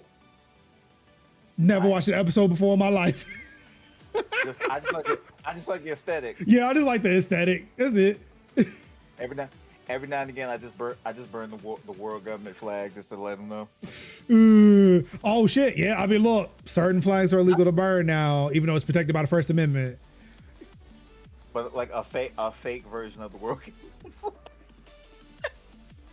And that's what's so wild, though. It's just like not any particular nation. No, the world government. The world government. Oh my god. All right, let's move over to some security news and wrap up tech. Another Plex data breach sees company urge users to change their passwords. Yeah. This is coming from 9to5Mac. I received the email like 2 minutes before this article showed up. Yeah. Like, hey, yo, shit's been exposed. I'm like, fuck, bro. Damn, that sucks. I seen that Blue Sky post. I was like, I just seen this. Now, the sad thing is, yeah, I signed in through Google SSO, right? Oh. So I'm like, did they steal a password? I don't think I've ever signed in with a username and a password, but I was like, fuck it, I'll change it anyway. Yeah. However, that shit broke Plex for me. Yep. So yeah, all right, I will get through this, and it's a story about me and Plex over the past couple of days. So yeah, there was another data breach this year. One happened in 2022, another one happened in 2025 with a similar circumstance. 9to5Mac pointing out that the emails look almost identical. Which, I mean, I don't know how much more you can say. Like, yo, usernames and passwords were leaked. We're gonna just change them. So yeah, if you use Plex and you have not done so, please do so. They said that the password should be salted, should be hashed, but again, that's the thing of, if you do not use different passwords to different accounts and do not change your passwords often, by the time, and this will happen in our lifetime, quantum computing will become financially viable for hackers to use. It will take a trivial amount of time to crack these hashes and salts and get access to the unencrypted passwords. So it would just behoove you to just go change fuck passwords. Yeah. Which I did. This unfortunately led me to having to re-authenticate a whole bunch of devices, which was easy to do on my Apple TV, but was hella difficult to do on my fucking computer on the Plex server itself. Because using Google, like, I like to stop things from sending data that I don't know is leaving my computer from leaving my computer. Firefox has the ability to do that, along with my Pi-hole.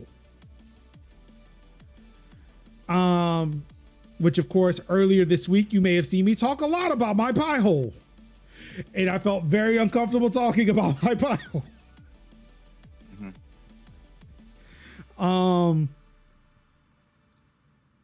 But yeah, so Firefox has a little feature where it's, let me pull it up here.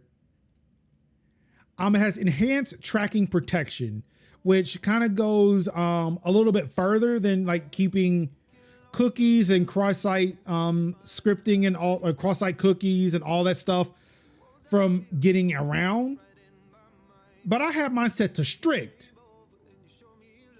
And when I tell you that shit is fucking strict, it is fucking strict. Apparently, the way Plex handles their Google sign-in, they're sending something else out that isn't just the Google sign-in. And Firefox is blocking it. So I can authenticate through Google and say, all right, we're done here. Google's like, cool, you're done, you're signed in, we'll send you back to Plex. Plex just sits there. Like, all right, so how you doing? How's your day going? How's your mother? You won't let me in? Nah, man. Can't do that.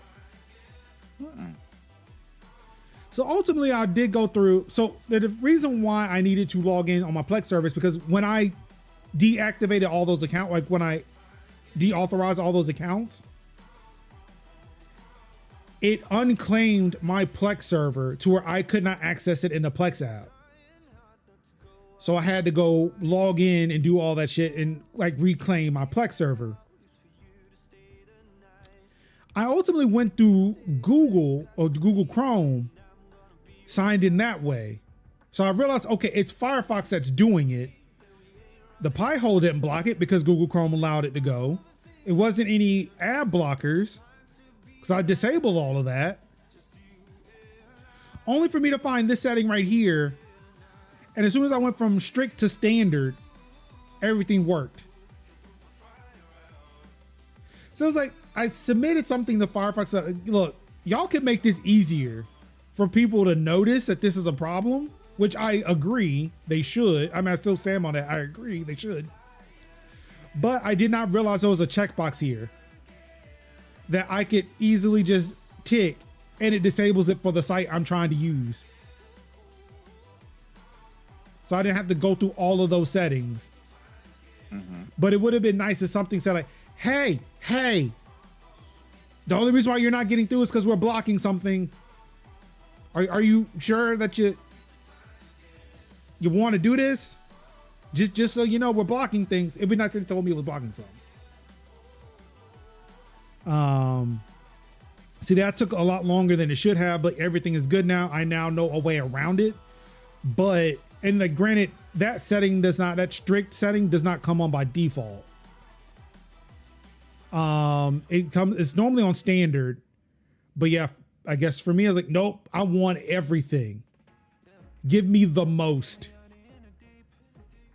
And like, it even gives you a heads up. It says like, some websites will break if you use this. And it's like, I ain't even think nothing of it because honestly, it worked as advertised up until like yesterday when I tried this.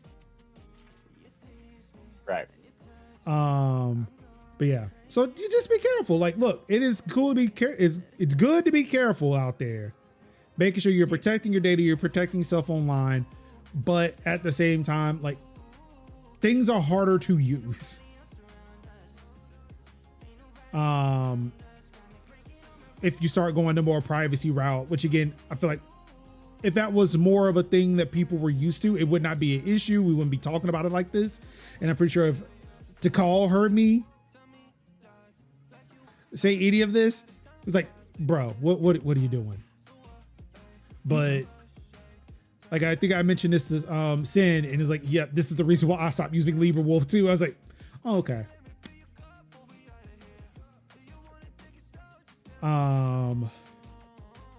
But yeah, so that's it with tech. Moving over to games. Lenovo announces the second gen Legion Go 8.8 with Windows. And also announced some Android tablets, but we're not here for that. There is going to be a big price bump with this one. The Legion Go 8.8 will be available in the US in October for $1,049. Of course, this is the version of the Legion Go that does have the detachable controllers, like the Switch, that has the mouse controls, like the first Legion Go, that, yes, the Switch 2 copied. I'm gonna call it.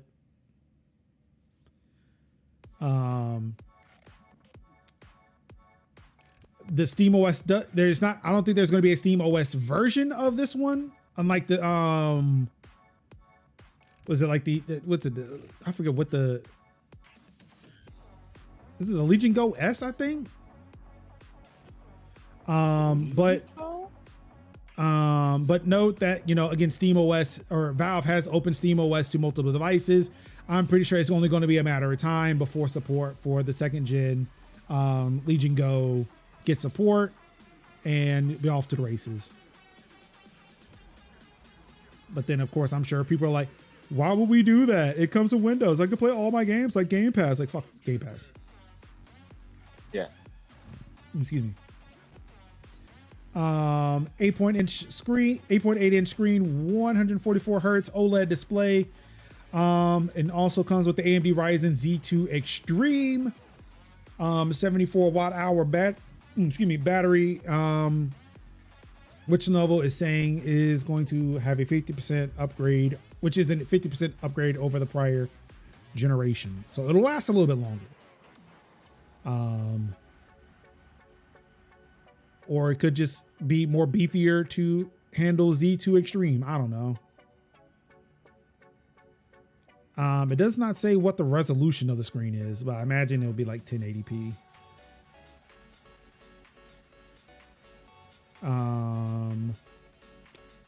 Yeah, there were some tablets that were announced, including this one that looks suspiciously like an iPad.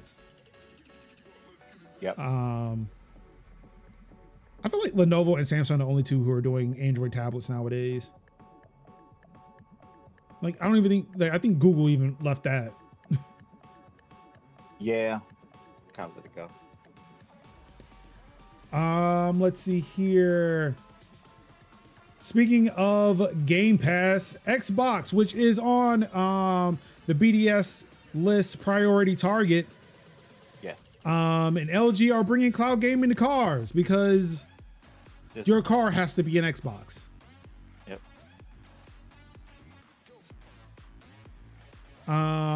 This is from Engadget. Passengers will be able to stream games with an Xbox Game Pass Ultimate subscription. LG's in-vehicle entertainment platform will soon come integrated with an Xbox app for select internet-connected vehicles. People will be able to play full games on their infotainment systems as long as they have an Xbox Game Pass Ultimate subscription, so they can stream titles available on the service, as well as games they already own. They'll, of course, need to switch on internet access on their cars and to use a compatible Bluetooth controller to be able to play games, including Don't Starve, Mafia: The Old Country, and Forza Horizon 5.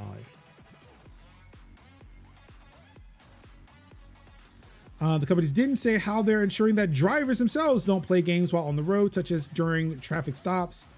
A 2020 study revealed that drivers are increasingly playing games behind the wheel, while an earlier study showed that an advanced infotainment system can take a driver's attention off the road, which I can attest to is definitely true.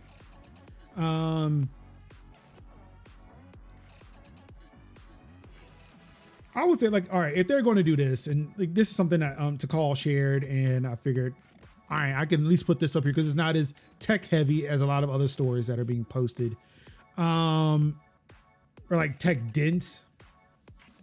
I feel like with this, we'll see this on screens that are not necessarily close to the driver. Like, it won't be on that center console, like where CarPlay or Android Auto would be. Like, it'll be on like the screens that are on the passenger side dash, or like even on this picture where it's on a screen behind the front seats.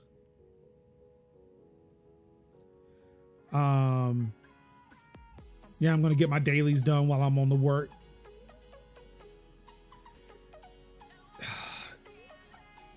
I swear, this is just, we're doing way too fucking much. Yeah.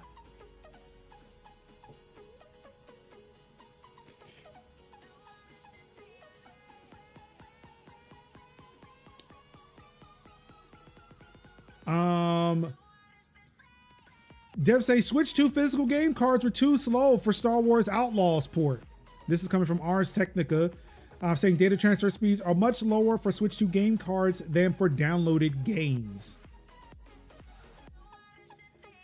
Nintendo's data-free download unlocking game key cards have proven popular with game publishers, even as they've drawn ire from many fans of games stored on physical media. Now, though, a developer on Star Wars Outlaws is saying that a technical limitation on the Switch 2's game card interface may be driving some publishers away from fully physical game releases on the Switch 2.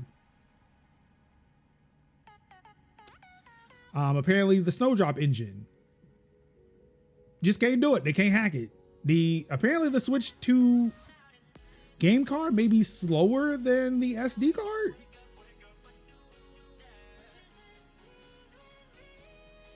Possibility.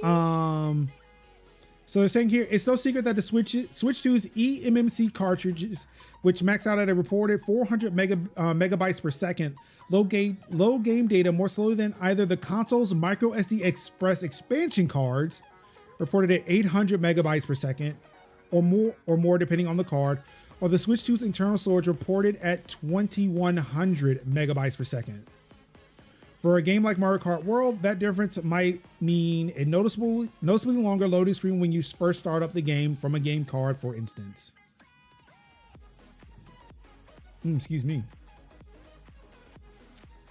But Star Wars Outlaws was designed from the ground up to stream data as it's needed from extremely fast SSDs on consoles like the PS5 and Xbox Series S and X, which max out at a reported 4.8 to 5.5 gigabytes per second. Banton, let me get his full name. Where'd it go? Oh, Snowdrop's audio architect Rob Banton post suggests the developer wasn't willing to compromise the port's quality by squeezing that content through the relatively narrow 400 megabytes per second bus of the physical Switch 2 card. Which, yeah, it seems like 2.1 gigabytes per second might be a little bit better. Seems that like the assets probably aren't as intensive as the assets on Xbox and PlayStation. And apparently like they made a good choice for it, because even Digital Foundry was like, yo, this is a good port. Like, for what the Switch 2 is, Star Wars Outlaws on the Switch 2 is a good port. And it kind of makes me regret buying it on PC, because like I would have played that on the Switch. Like, if they would have said like, oh, it's a good port, I would have picked this up. You know what? I want to see.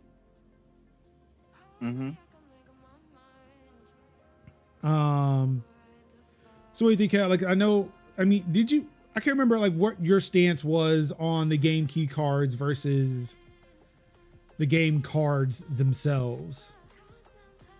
Okay. My thing about it is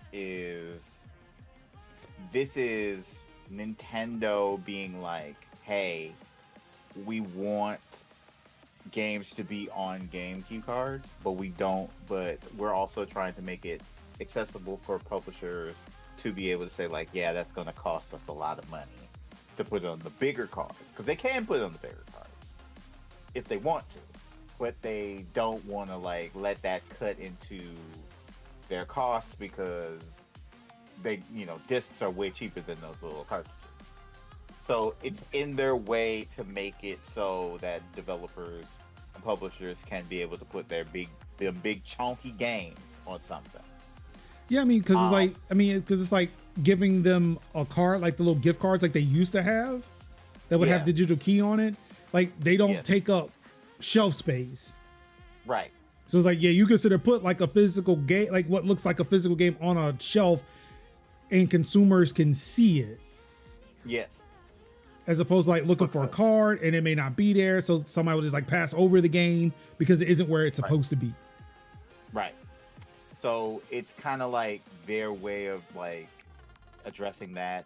And then also there are people who are just like, for those who like, even it's like a physical game, but with more steps, with a few more steps.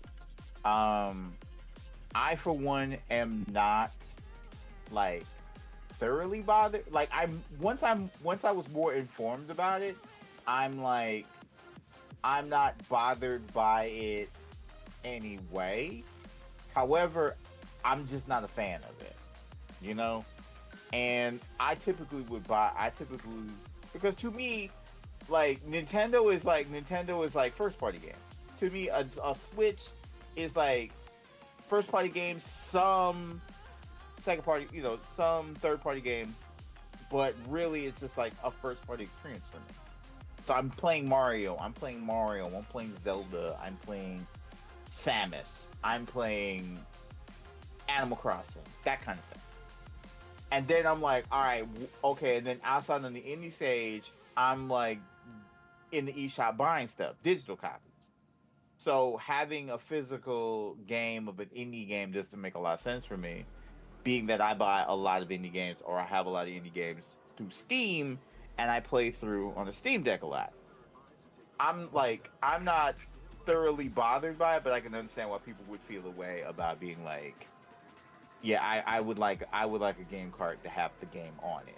But I'm not as pressed about it because I'm well informed about it, because I read and I think critically. And I don't just be like, the game is not gonna be on the game and the thing, and you're getting, Nintendo is screwing. No, I ain't. I mean, so a counterpoint to that, I see why they're upset, because I see why people are. I understand. It's a thing of, all right, you gave me this physical card, and if nobody really looked at the fine print, they would have thought, or even just like with parents, who even now that we know this, they don't know this. There are parents who are buying games for their kids, or people who just aren't as informed, who necessarily won't be throwing these temper tantrums either. Right. Actually, I shouldn't say temper tantrums, because again, I feel like they're valid. Who don't know that this is a problem, to where, let's say the Switch 3 comes out, or let's say we're on Switch 5. Yeah. If we make it that far and have enough resources to make a Switch 5, we're on Switch 5, and they need to shut down the eShop and the servers for the Switch 2. Yeah. The people who have these game key cards may not be able to download the games anymore.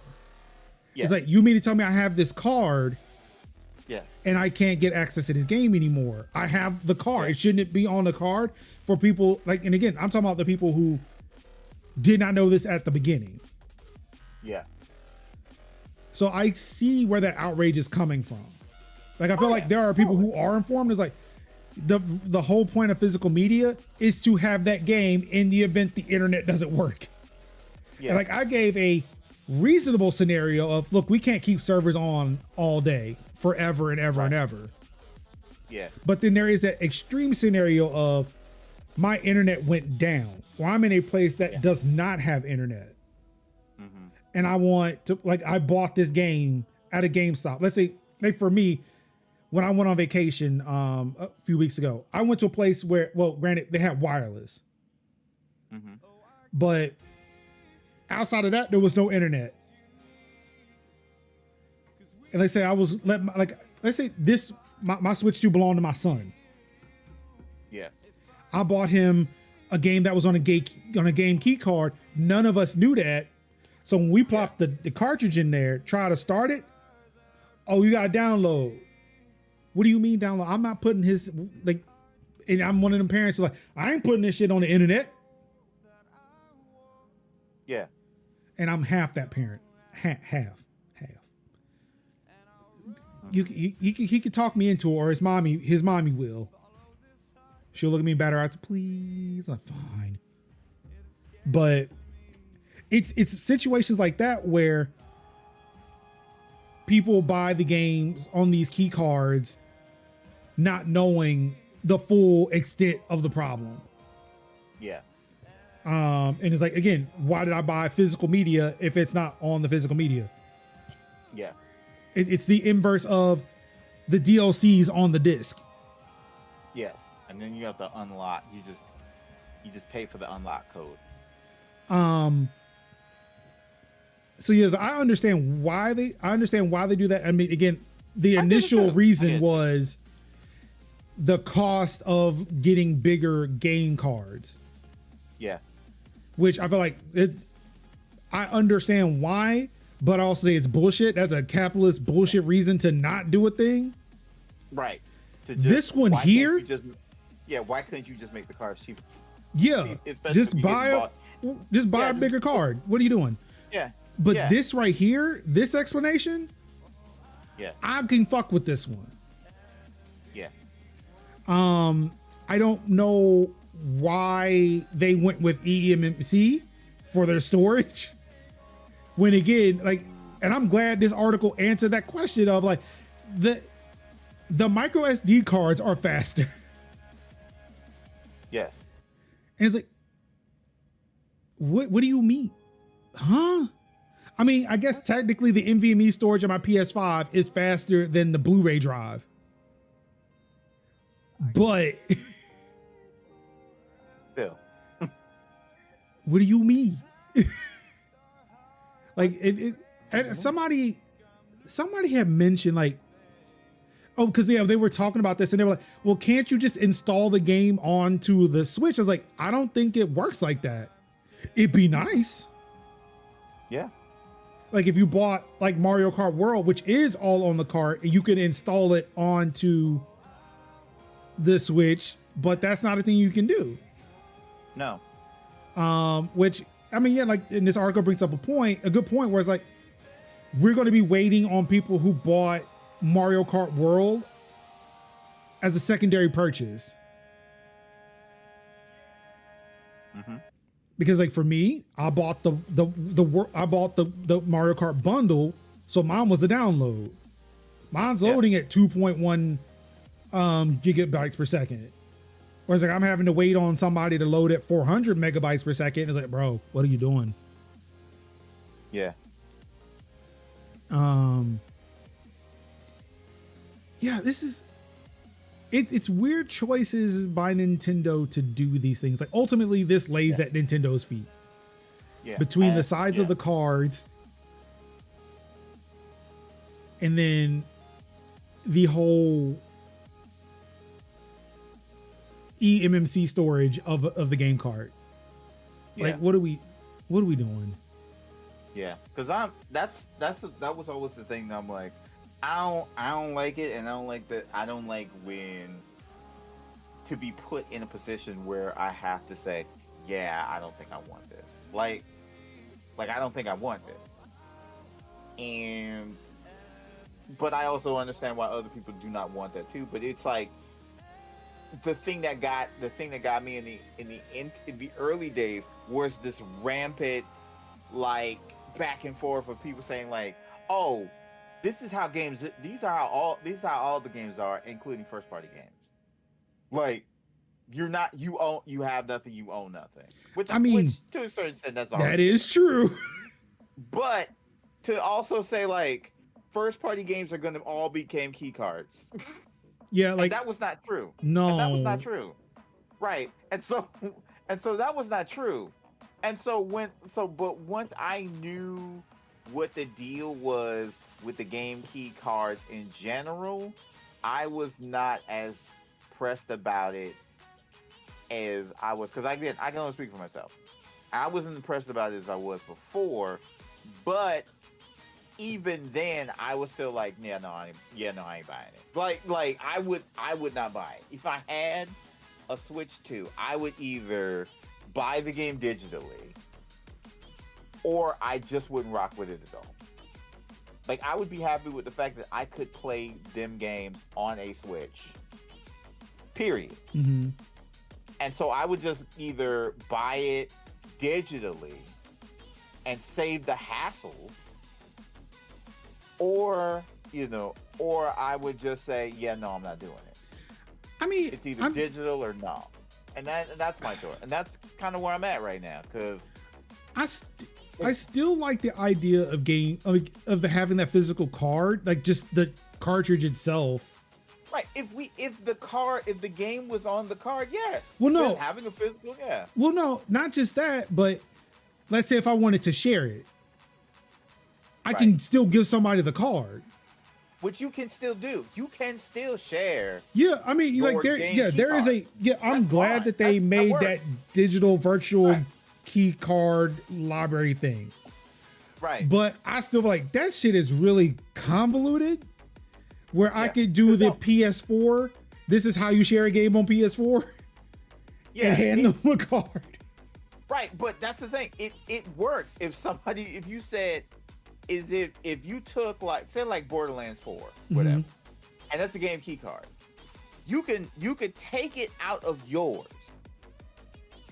hand it to somebody, plug it into theirs, and they can play it and go through the download process. Yeah. It's just uses the card as a check. Yeah, and that's what I'm saying. Like, I have, like, again, this is personal.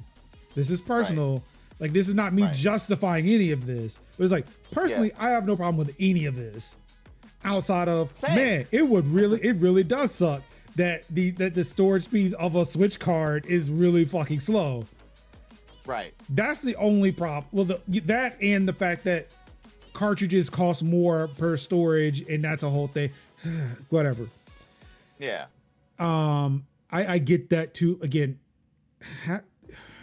these are the contradictions we have to deal with in the capitalist system. This is how I feel better and not get all ragey about capitalism now. Yeah. Hold on. Capitalism. That's right, me.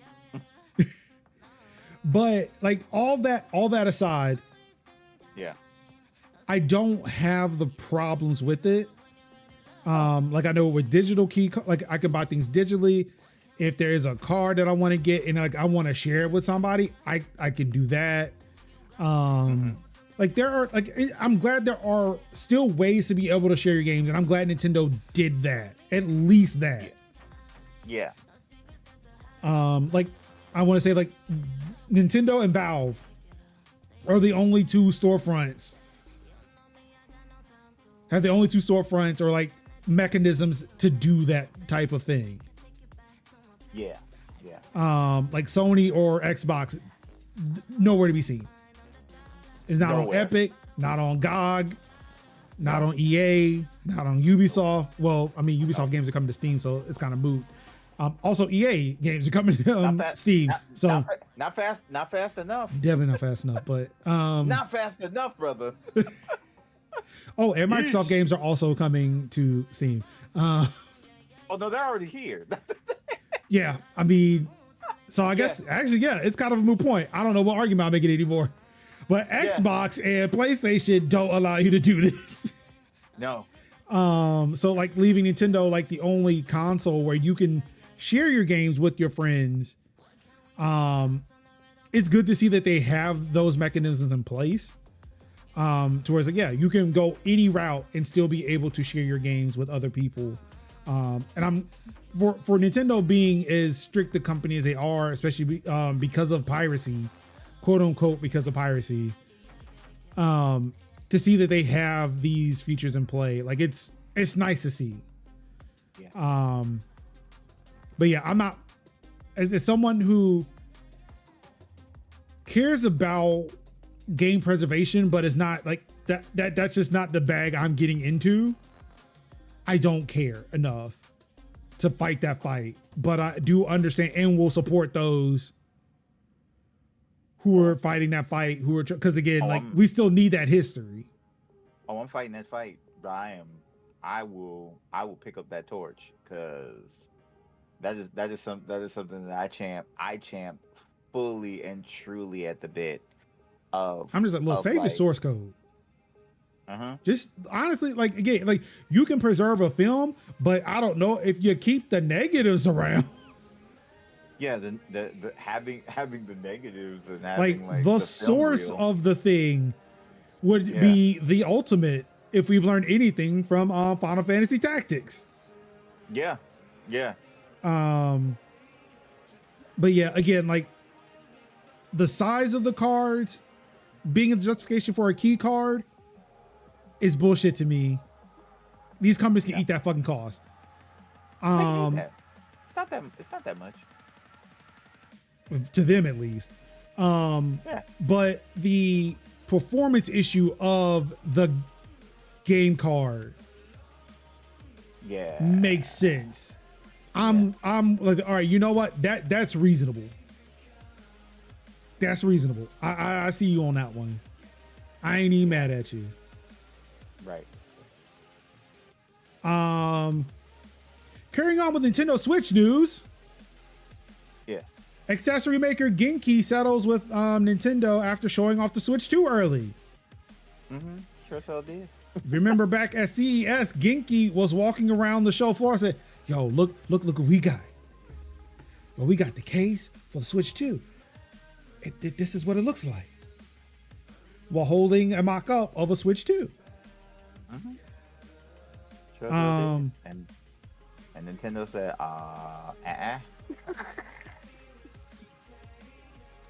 Let's see, Genki, this is from Video Game Chronicles. Genki will pay Nintendo for damages caused by its early leaks. I mean, okay, I really want to know what those damages are. Like, what did they do?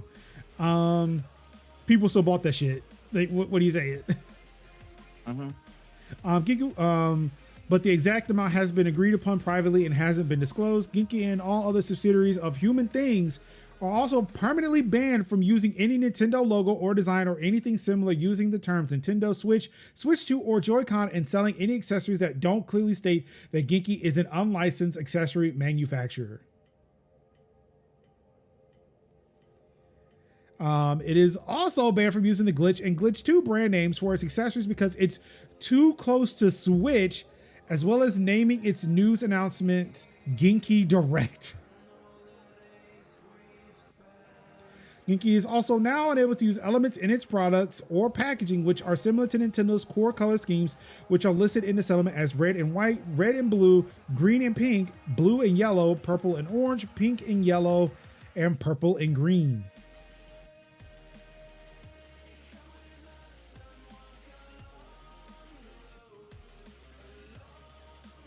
The most notable Switch 2 incident involving Genki came during the Consumer Electronics Show in January 2025, when the company's exhibition page stated that it was happy to discuss any Switch 2 info we may have, as well as the stuff we're making for it.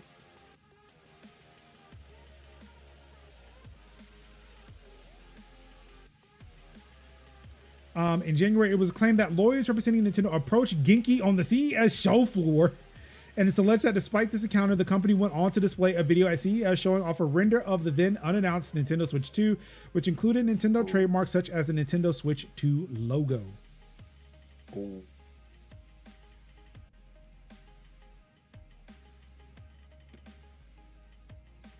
Yeesh. Ooh, that's funny. When you pull up and be like, I know that ain't what I think it is. So let's see here. They say, you know what? Cut a check. Make it big. I mean, so they will show that their cases is it's encasing a Switch 2. There are Joy-Cons. Mm-hmm. Well, I don't know. It looks like Switch 2 is right here. Yep. But they were literally like, this is what it looks like. They weren't like, hey guys, we're like, guys, sign this NDA and come around this corner and show the mock-up. They were like, nah, it's out, baby. It says compatible with Switch 2. Here we go. Designed by Genki, this product is not affiliated with, endorsed by, or sponsored by Nintendo. Joy-Con 2, Nintendo Switch, and Nintendo Switch 2 are trademarks of Nintendo Company Limited. Mm-hmm.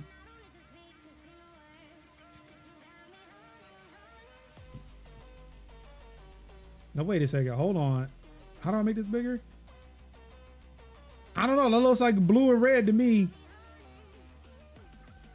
Oh, actually, no. I think those are Genki symbols. They might get away with that. Yep.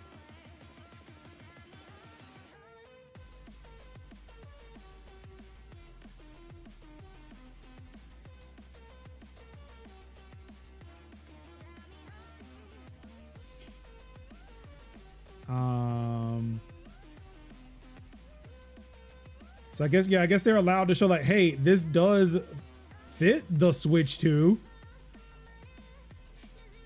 Like, you can put a Switch 2 in here, but it's compatible.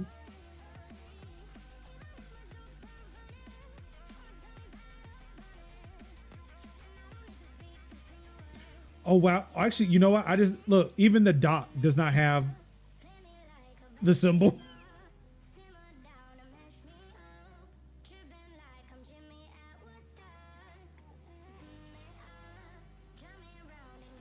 Like, they're not trying to get sued again. No. Apparently, their case comes. So that the thing that I am refusing to use on my Steam Deck now has a MagSafe thing to it. And like I told you, like on the back of my Steam Deck, there's a MagSafe ring on it. So apparently this case comes with a MagSafe ring you can attach the battery to, which is, it's pretty cool. So yeah, you can put their battery pack on the back and plug it into your Switch. It's pretty cool. Nice.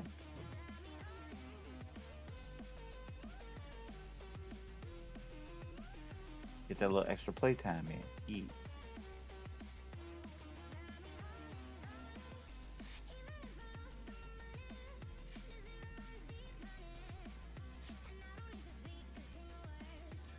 Look, they can't even show like Nintendo game cards. Look, these are Genki game cards. Ha ha ha ha ha ha. Yeah. Uh-huh.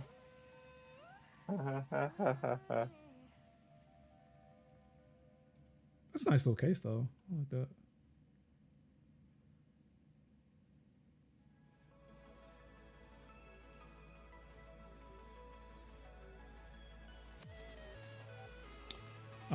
So yeah. I guess congratulations, Genki, maybe? I don't know. In more Nintendo news, Switch modder owes Nintendo $2 million after representing himself in court. Mm-hmm. It's from Ars Technica. See, there's a reason why you don't do that shit. Also, can we talk about, can we lose? Because I think I talked about this on Blue Sky, where it was like, I think we should probably lose the pretense that this was ever for like consumers, because ain't no way a consumer is gonna buy that. No, I just noticed that there was a micro SD card in that cartridge. Yeah, once I saw the micro SD card, I was like, yeah, there is no way. We need to lose the pretense that this is for like the average consumer. Because who the heck has the ability to dump Switch ROMs, to dump cards? No. Like, this was deep in the emulation trenches on this one. But guys, you could play like, you could take all of your cards and play them on one card. Isn't that cool? And I'm like, nobody's doing that. Not. They're gonna carry if they're traveling, they're carrying a quarter of their collection everywhere they go, or playing it digitally. They're not doing this. This is for emulation. Nintendo's lawsuit alleged that the company initially approached Daly about the sale, and Daly is Ryan Daly, about the sale of these devices in March 2024, and that Daly agreed at the time, quote, both verbally and in signed writing, unquote, to refrain from further sales. After Daly continued to sell the devices, though, Nintendo took the further step of bringing this lawsuit last June. Daly's pro se, I guess, representing himself, legal representation in the case was notable for its use of several novel affirmative defenses, including arguments that Nintendo's alleged copyrights are invalid, that Nintendo does not have standing to bring suit, and that Nintendo procured a contract with Daly through fraudulent means. Again, he brought all the law terms. Again, this is why you can't benefit. You can't represent yourself. For the record, the judgment in this case reasserts that Nintendo owns valid copyrights and works protected by the TPMs, including Nintendo games and the Nintendo Switch operating system. In addition to $2 million in damages, Daly is specifically banned from obtaining, processing, accessing, or using any DRM circumvention device or hacked console with or without the intent to sell it. The judgment also bars Daly from publishing or linking to any website with instructions for hacking consoles and from reverse engineering any Nintendo consoles or games. Control of Daly's moddedhardware.com domain name will also be transferred to Nintendo.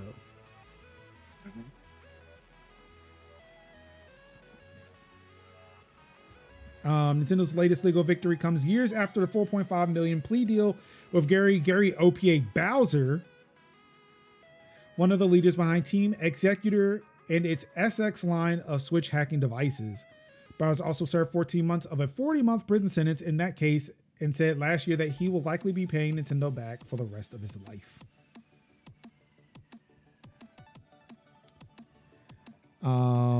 Sphinx said he tried Nintendo and lost hard. Mm-hmm. Because again, dot. This is why you can't represent yourself. He really tried to Phoenix Wright himself out of there. Yeah. I'm not a lawyer, but I play one on Nintendo Switch. Yeah. Phoenix also he tried to Phoenix Wright his way out of there. He did. Like, objection. Sphinx also said, we don't want you showing Nintendo. We don't want you telling folks about Nintendo. We don't want you looking at Nintendo. We don't even want you thinking about Nintendo. Genki out here like, damn, bro.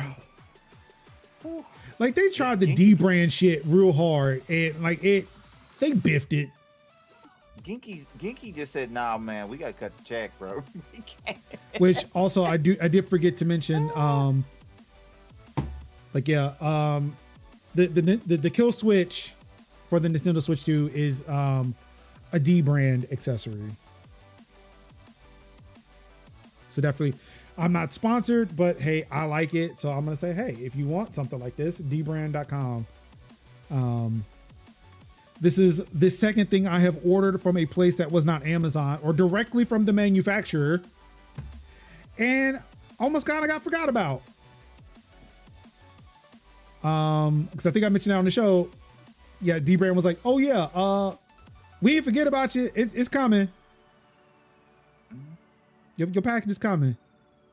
I was surprised to see it. I was surprised to see it here today, because as far as I was concerned, it was still in Georgia. Georgia? Like it came from Canada into York, Pennsylvania, and then got sent to Georgia, and that was the last update I got. I came home today thinking it was like an Amazon package from a wife, and I looked. This is addressed to me. More importantly, it's addressed to Major's house. I'm like, who is sending me mail to Major's house? And then I remember that I saw the packaging is like talking about the Dunning-Kruger effect.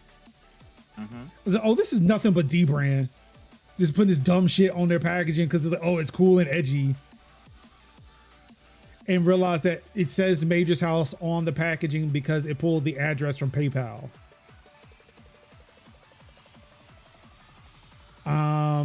Whew.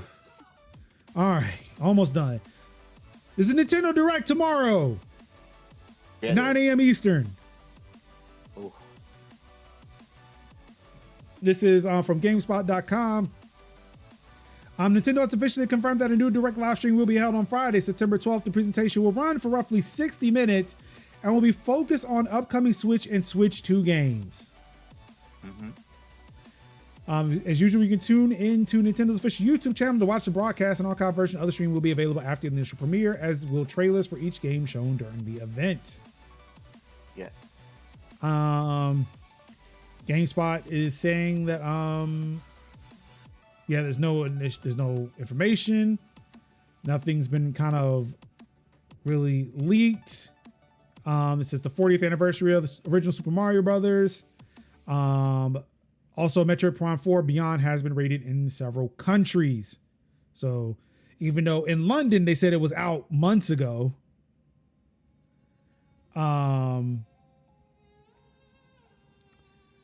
let's see, Pokemon Legends ZA and Kirby Air Riders are due for release this year as well. So we may get dates for that. Like I think ZA is like that's probably coming out next month, if I have to guess. Yeah, not too far away.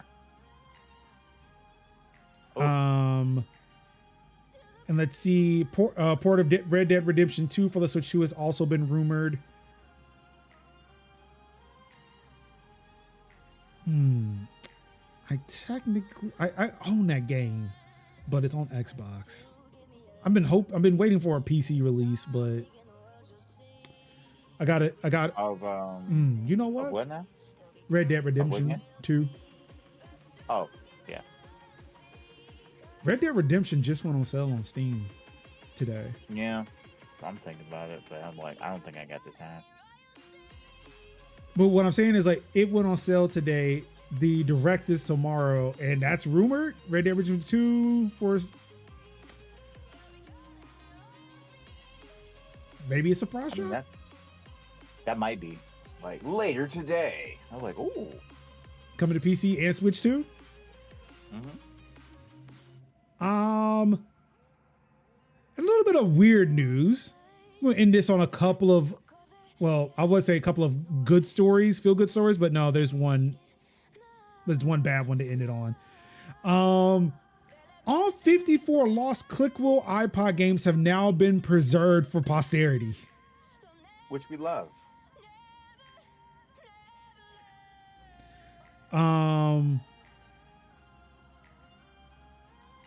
Last year, and this is from Ars Technica. Last year, we reported on the efforts of classic iPod fans to preserve playable copies of the downloadable Clickwheel games that Apple sold for a brief period in the late aughts. The community was working to get around Apple's onerous fair play DRM by having people who still owned original copies of those now unavailable games sync their accounts to a single iTunes installation via a coordinated virtual machine. That master library would then be able to provide a playable copy of those games to any number of iPods in perpetuity. Wow. At the time, the community was still searching for iPod owners with syncable copies of the last few titles needed for their library. With today's edition of Real Soccer 2009 to the project, though, all 54 official iPod Clickwheel games are now available together in an easily accessible format for what is likely the first time. Which is great, and we love it.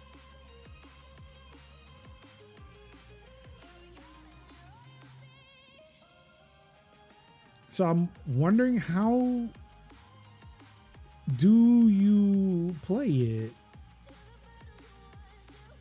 I'm sure probably some form of emulation, and then you just kind of like, finesse it with controllers, maybe. No. Apparently they need OG hardware. Owners of any iPod 5G Plus or iPod Nano 3G Plus should be able to sync the complete library to their personal device completely offline without worrying about any server checks from Apple. They can do that by setting up a virtual machine using these GitHub instructions or by downloading this torrented Internet Archive collection and creating their own virtual machine from the files contained therein. Oh, well, that's not bad. Good chance people have like legacy hardware, so they'll just make that work. But it'll make it accessible for the people who do have the legacy hardware. Let's see.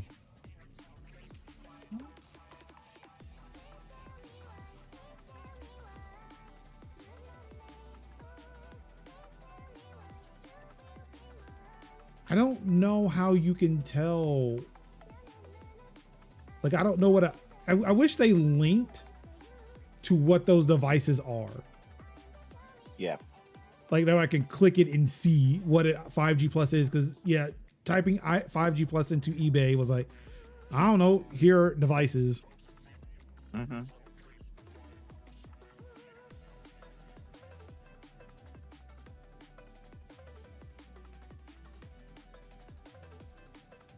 Yo, am I really low-key looking at possibly getting a damn iPod Touch? Yeah, you are. I don't know why. That just seems really... Because there's nothing I can do with it.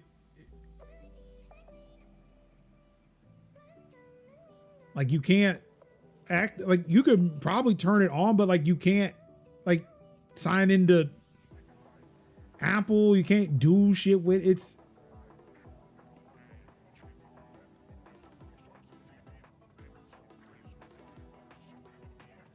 Let's see. Like, I've never heard of a 5G Plus. Like, what is...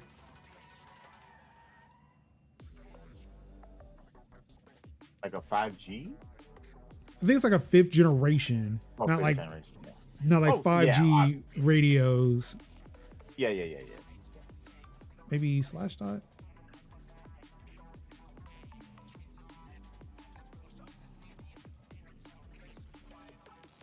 Maybe they have it linked in the GitHub. Like, Oh shit!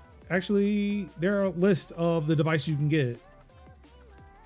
So iPod Classic 5G, 5.5G, 6G, 6.5G, and 7G. Any iPod Classic that is at least a 5G is basically compatible with this. Mm-hmm. Okay, so if I go back,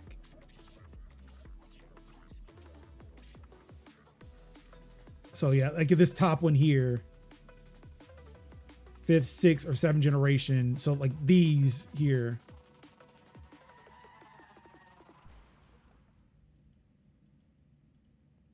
Okay, You know, see, I'm gonna be. now low key, I kind of want one of these. You know what? Real talk.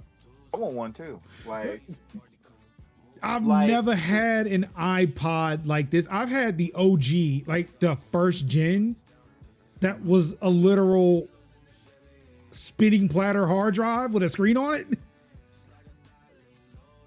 I had a Zoom, so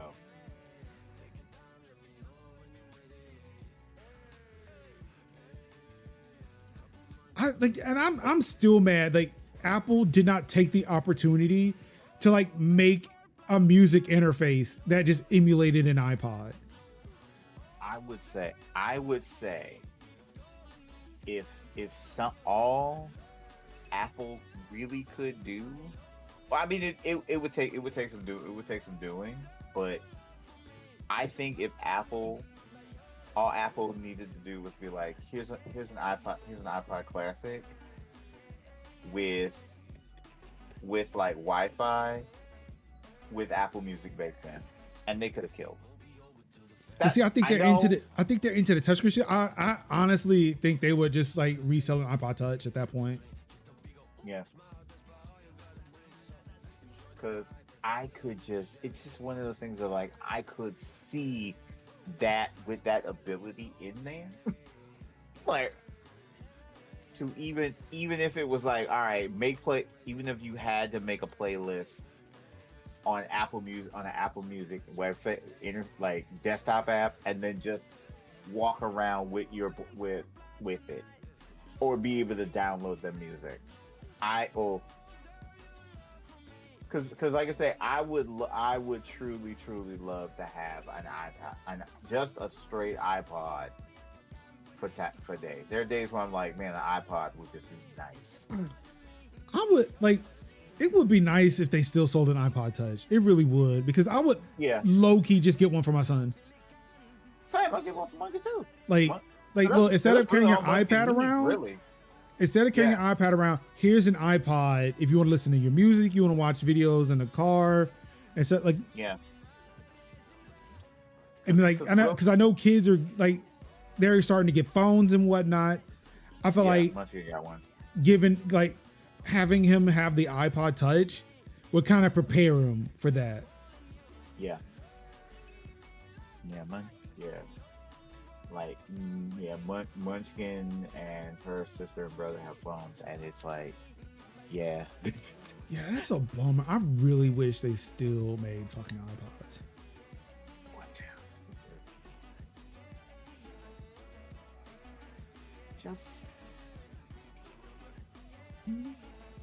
Just as like a nice little, just either to have something in the back, just to have like something connected to like an entertainment system, or just on the go.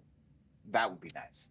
Yeah, like $600 for their budget iPhone is still too fucking much, bro. Yeah. But imagine like a $300 iTouch or $200 iPod Touch. Yeah. Yeah, just a straight $150 iPod Touch. Beautiful. Because I don't even think are there even still MP3 players out there? Yes, I've seen them. They're a bit on the side. It's like you have like the FLAC players where they're like, oh, these are nice in quality, but they're only for like one particular purpose. Yeah, I'm not feeling any of these. Yeah.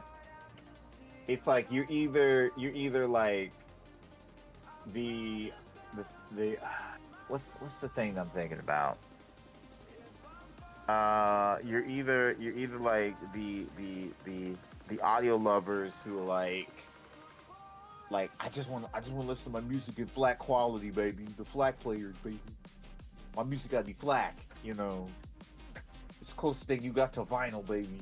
Like that level. Or it's like a $20-$30 like throw 5 songs on it and then it dies within like 3 months. So it's either on like, a $200 Walkman or like Sony sells the one for $400. Yeah. And it also probably plays FLAC too. Yeah, what's this? High-res portable digital music player with Android, 36-hour battery, Wi-Fi, Bluetooth, USB Type-C. Mm-hmm. There is no medium. It's like it's either really cheap and suspect or really high quality, ridiculous quality. 72 gigabyte Wi-Fi MP3 player. 72 gigabytes. Yeah. What number is that? Yeah. What are we doing? Yeah, very specific. Highly specific. 70. It's like the PlayStation's going to 825. Like, what are we saying? Like the one, and it's even got the ones that are like that have FM radio. That have FM radio. Yeah, the state of MP3 players right now is really sad.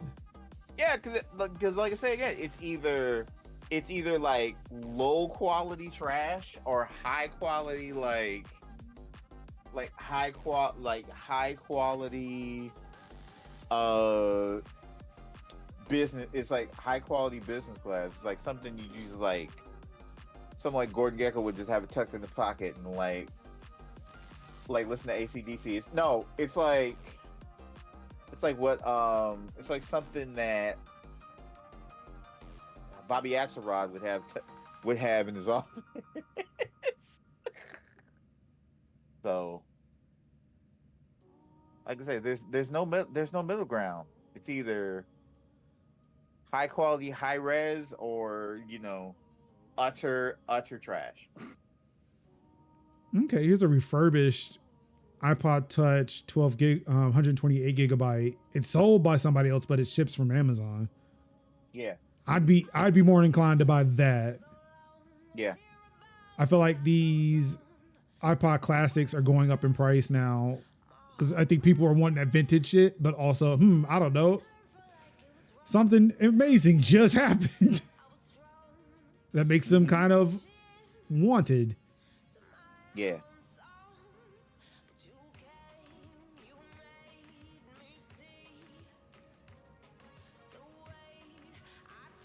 Yeah, this is a bummer.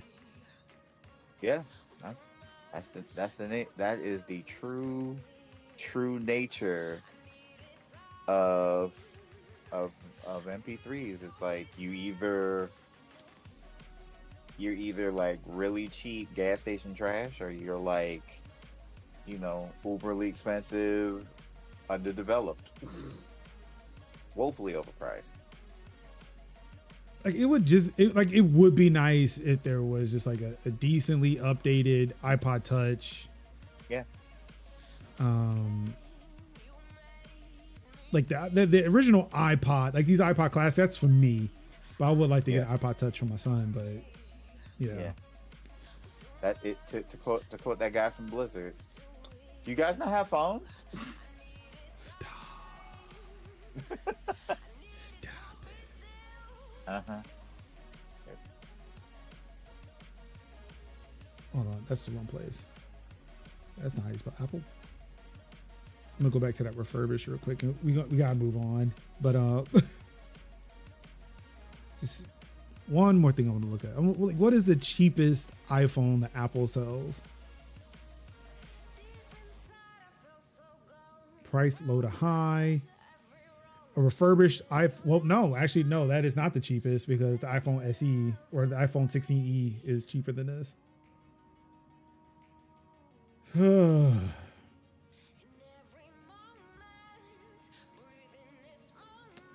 I mean, it's also Android, but wait.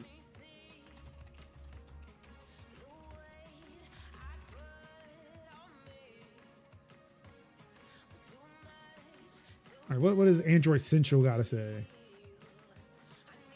Okay, so they say the FIO is pretty good, but also for pros on a budget.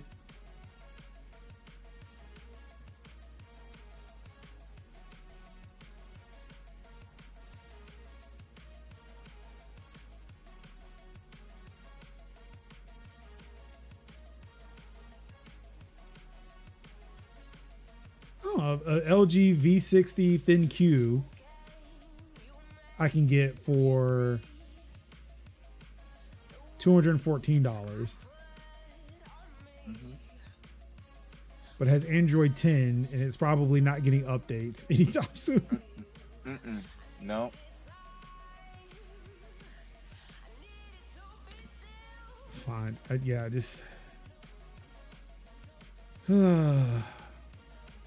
I'm kind of bummed.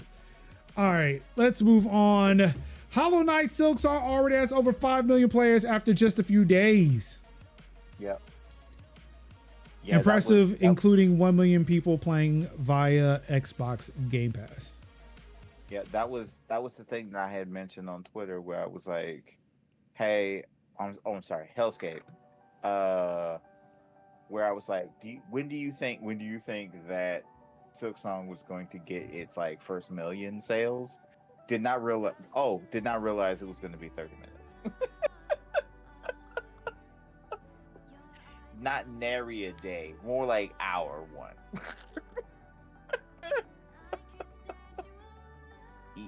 Yeah, like a mil on Game Pass.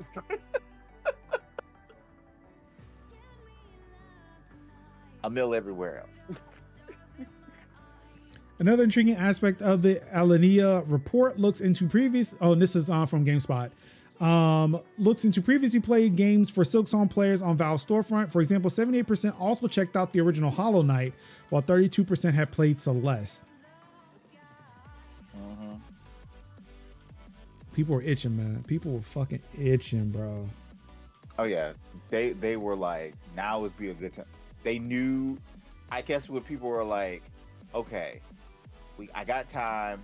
I can, dabble with Hollow Knight. And then as soon as Silksong comes out, well, I guess I can't dabble. Gotta jump in. I mean, and it could be some people too where, well, like I know I didn't play Silksong, but I did try to play Hollow Knight again. An attempt was made on my part. Yeah, like for one, it was like, let me try a game on Switch too, because this was at the point where, like, especially when Silksong came out, my Steam Deck wasn't here yet. So yeah, I'll try this on the Switch too. Just couldn't get it, and then I made a second attempt when the Steam Deck showed up, just so I can try the buttons and stuff. Still not there. It's like, nope, this game ain't for me. It's just not for me. And that's fine. But yeah, shout out again, Team Cherry, crushing shit. And I hope everybody's enjoying the game. It sounds like it's doing real good. I've seen a 5-star rating from Eurogamer for Silksong. So hey, they're doing the thing. The thing that I knew that this game was going to be an utter problem, like an utter like slam dunk, is when it released on Steam and immediately it was overwhelmingly positive. Like It was like, which that never happens. Like there's a lead up to this. Like a game will start off being like positive, mostly positive, very positive, and then it'll hit its like overwhelmingly positive stride, where it'll be like overwhelmingly positive on top, and then somewhere or very positive, and then it'll be like at the bottom it'll be like overwhelmingly positive. I've never seen a game come out day one, hour one, minute one, and was like overwhelmingly positive. People were fully invested in it. Now people are saying it is hard. The streets are saying it's hard, and I get it, but it's all good. Right now it is sitting at very positive. Yes. But I also do want to point out that it did take a hit in China since its release, mainly because of the fact that the Chinese translation for the game has not been up to snuff. Yeah. Like again, translation is hard. The team is not very big. I don't know what the mechanisms are for getting things translated in other languages. But hopefully Team Cherry is working on that, improving the translation for the game. Again, that's something that the devs can't do. Like, they are working on game dev stuff, but I imagine like they're working with the translation teams to try to get that fixed. So yeah, hopefully everybody can be happy.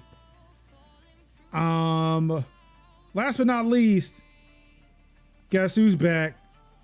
Back again. RFK. Tell a friend. RFK doing something that will make Jack Thompson proud. Again, a name you have probably not heard for many moons. But probably rose up from his couch. It was like, oh shit, they're talking about me again. RFK cites video games as a possible cause of real world gun violence. Keep in mind, this story came out hours before what happened. What happened? Yeah. So they were referencing I want to say the shooting by the shooting that happened at the Catholic Church. Yeah. Which has gotten the NRA siding with trans folks for probably the first time ever in recorded history. Yeah.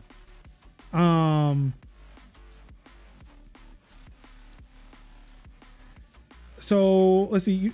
This is coming again from GameSpot. United States Health Secretary Robert F. Kennedy Jr. has announced that the National Institutes of Health are looking into a range of issues as it relates to what may contribute to gun violence in the United States. He also cited video games as a possible cause of real-world violence. We shouldn't hear them out, but here we are.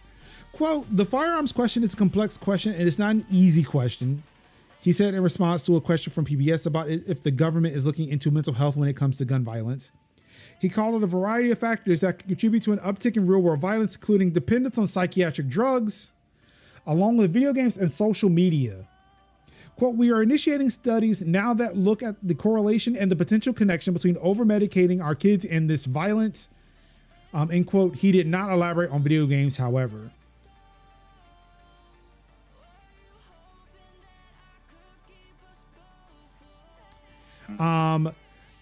It does bear pointing out that many studies have pointed to the fact that video games do not cause gun violence. Yes. A 2019 study from Tobias Grademeyer, a Department of Psychology professor at the University of Innsbruck in Austria, suggested that time spent playing violent video games increases aggression in the player. The research also suggests that violent video game play also affects individuals with whom the player is connected. Another study found that exposure to violent media, especially violent video games, may cause desensitization to real-life violence. One further studies found that video game violence should be considered a risk factor for aggression as in other violent media, as it provides a social reinforcement of aggressive behavior and observational leaning of aggressive models.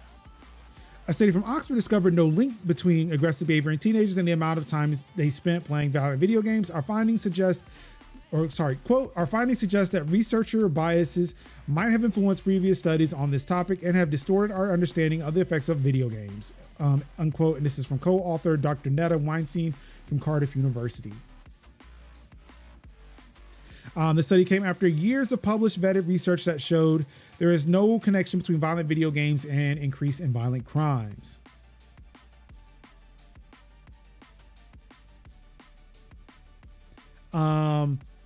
Oh, and this is very, very odd. RFK Jr.'s boss, U.S. President Donald Trump, has previously spoken out about violence in video games. Wait for it. Wait for it. Quote, "We must stop the glorification of violence in our society."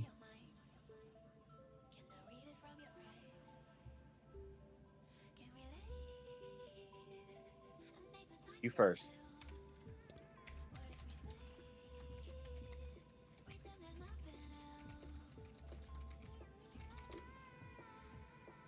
You first.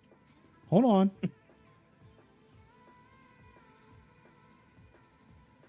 Oh, of course. Of course, ABC News won't show the picture. Nope.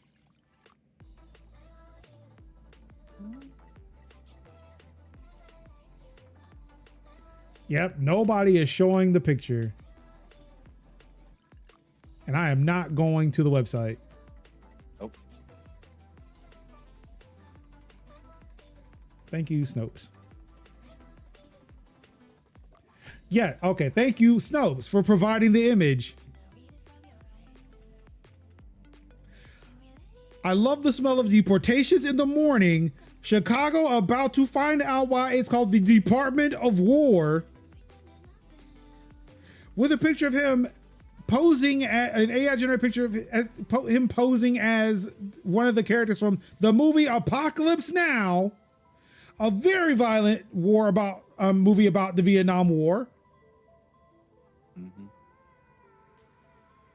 Keep in mind, he also just renamed the Department of Defense to the Department of War. Mm-hmm. This was on September 6th, 2025. Mm-hmm.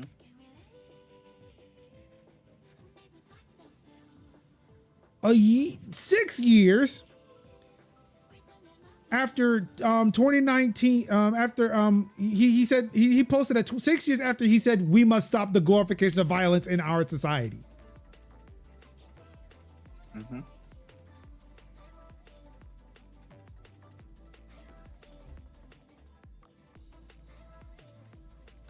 Show enough D. And yeah.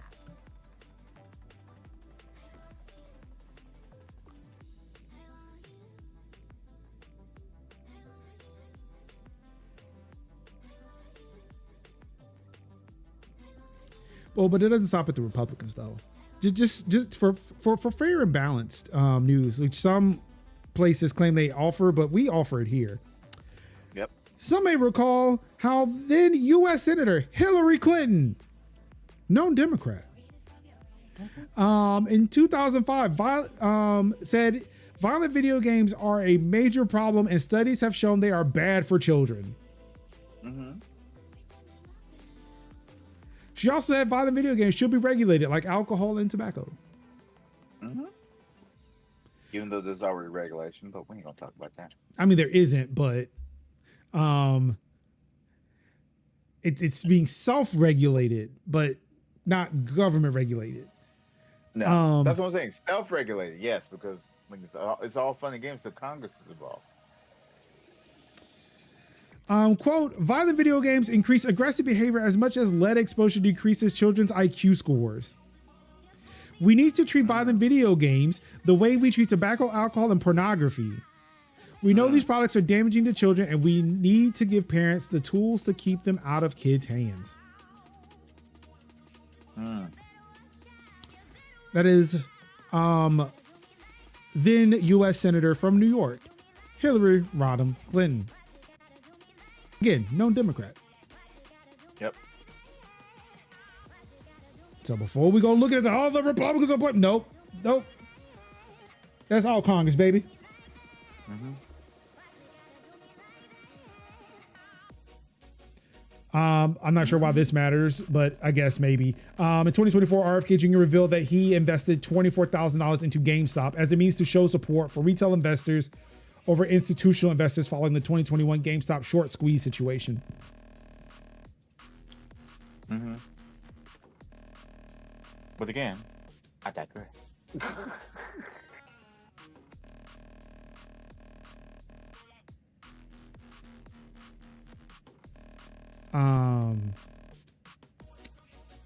So yeah. I am sure somewhere not RFK, but Jack Thompson is applying for a job at HHS right now. So you said, my good person, I am a lifelong player of MK. I have yet to try to rip someone's heart out or uppercut them into oblivion. I have played many a Call of Duty, Battlefield, a number of shooters. Yep. And have yet to pick up a gun and go on mass killing sprees. I don't even own a gun. As much as I would like to, I don't own one.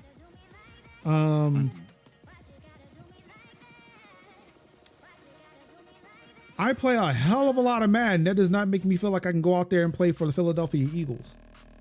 That part.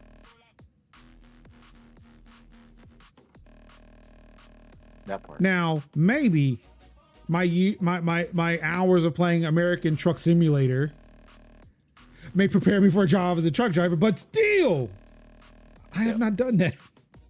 No. Or even, or just try to tackle some random person. That part. I will say, maybe the huge proliferation of guns in this country might be the problem. Yes. Now, this is not me speaking against the Second Amendment. Because again, I do love guns. I do. They look pretty and they go bang, bang, shooty, shooty. It's amazing. It's a marvel of engineering genius. What I am saying is there should be guardrails, more guardrails in place to keep people who should not have guns from having fucking guns. If there was ever a reason why I should not have a gun that is not based on the color of my skin, because let's face it, that's one way they will try to stop me from having a gun. If there was a legit reason why I should not have a gun, all right, bet. Is it because of the ADHD? Is it because of the autism? Is it because of the depression, the anxiety? Some of those are valid, some of them are not. But again, if there is a valid reason, sure.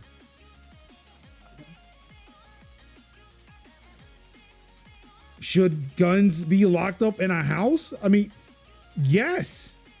Should violent offenders have access to guns? Maybe not. But also, there's a lot of other problems we need to look into as well. But look, we start small and then we get bigger. Yeah. Should anybody who stormed the Capitol in 2021 have access to a gun? Hell the fuck no. No. They should all be locked up. But here we are. We're trying to ban trans people from having guns. They're the ones I feel like who should have them the most. Look, I'm willing to start a campaign to buy a trans person a gun. If they want one, don't force them on them. But if a trans person wants a gun and they cannot afford one will be appointed to you.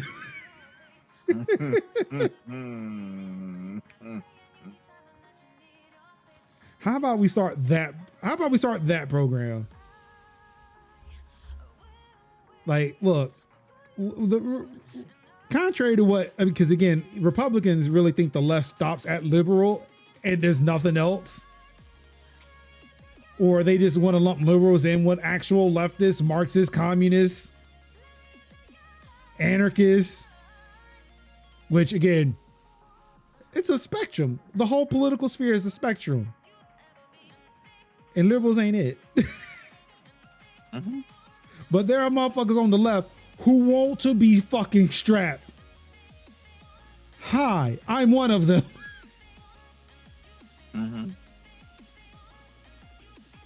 Oh no, it definitely won't. You're right, Sphinx. It will not. Again, that's why I say, look, if a trans person wants a gun and cannot afford one will be appointed to them. That's my platform. Mm-hmm.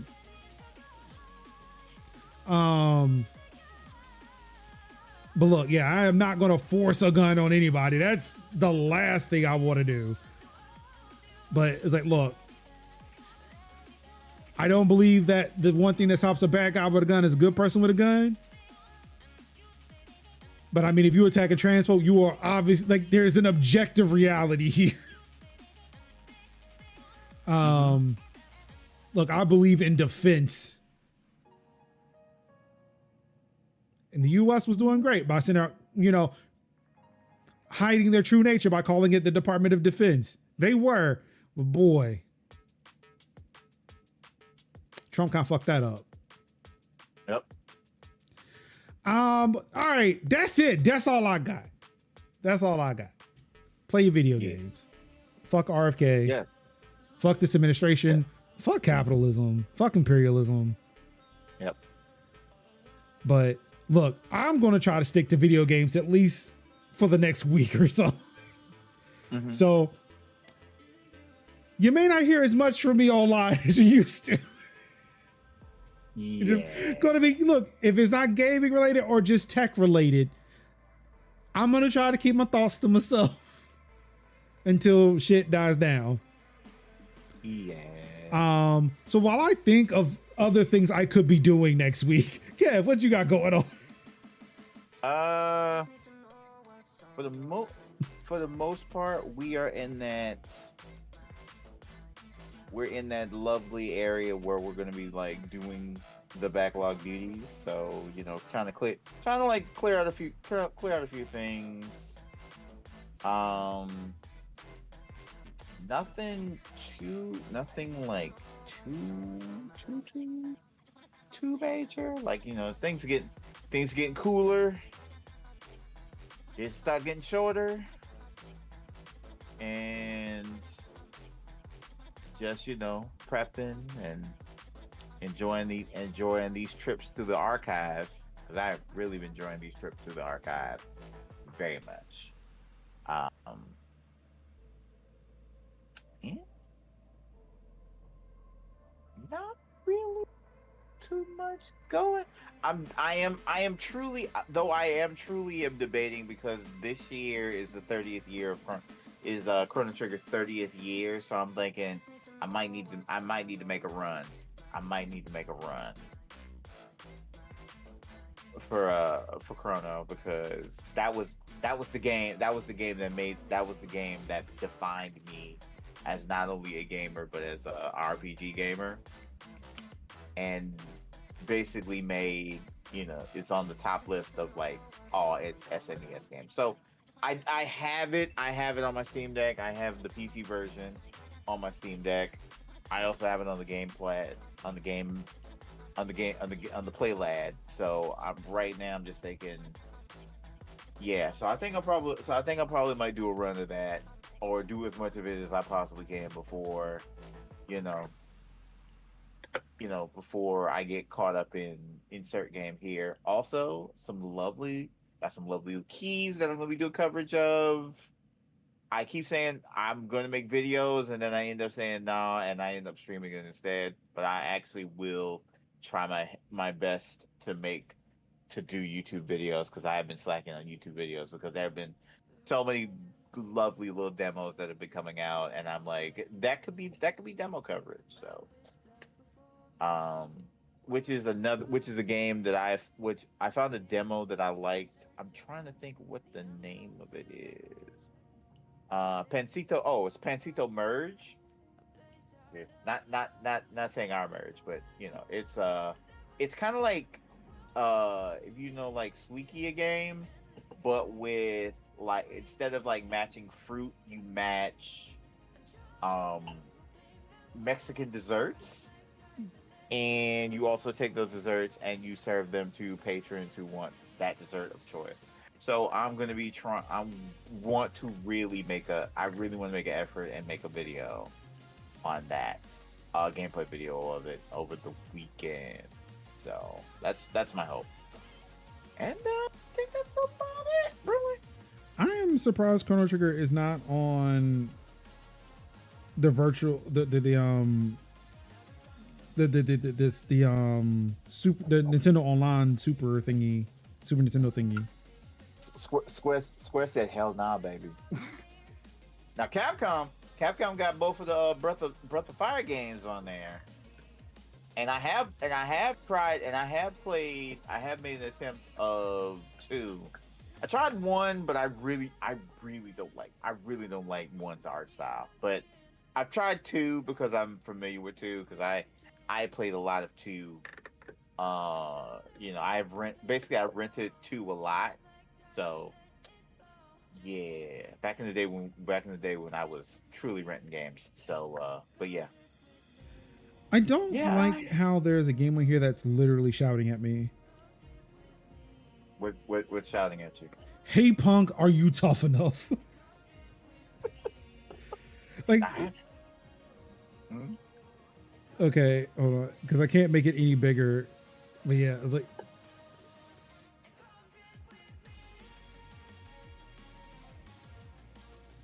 oh yeah, I've seen that one. There's like this like imitation Vegeta on the cover. Now, what got me is like they had Super Baseball Simulator 1000, and I remember I don't know where I picked up that game, but I have a copy of that game. I played way too many hours of that baseball game. I played a uncomfortable amount of hours on that, and I played it again, for shits and giggles, and it was like it's just like I remember sitting in front of the floor model TV playing that game having a good time with it.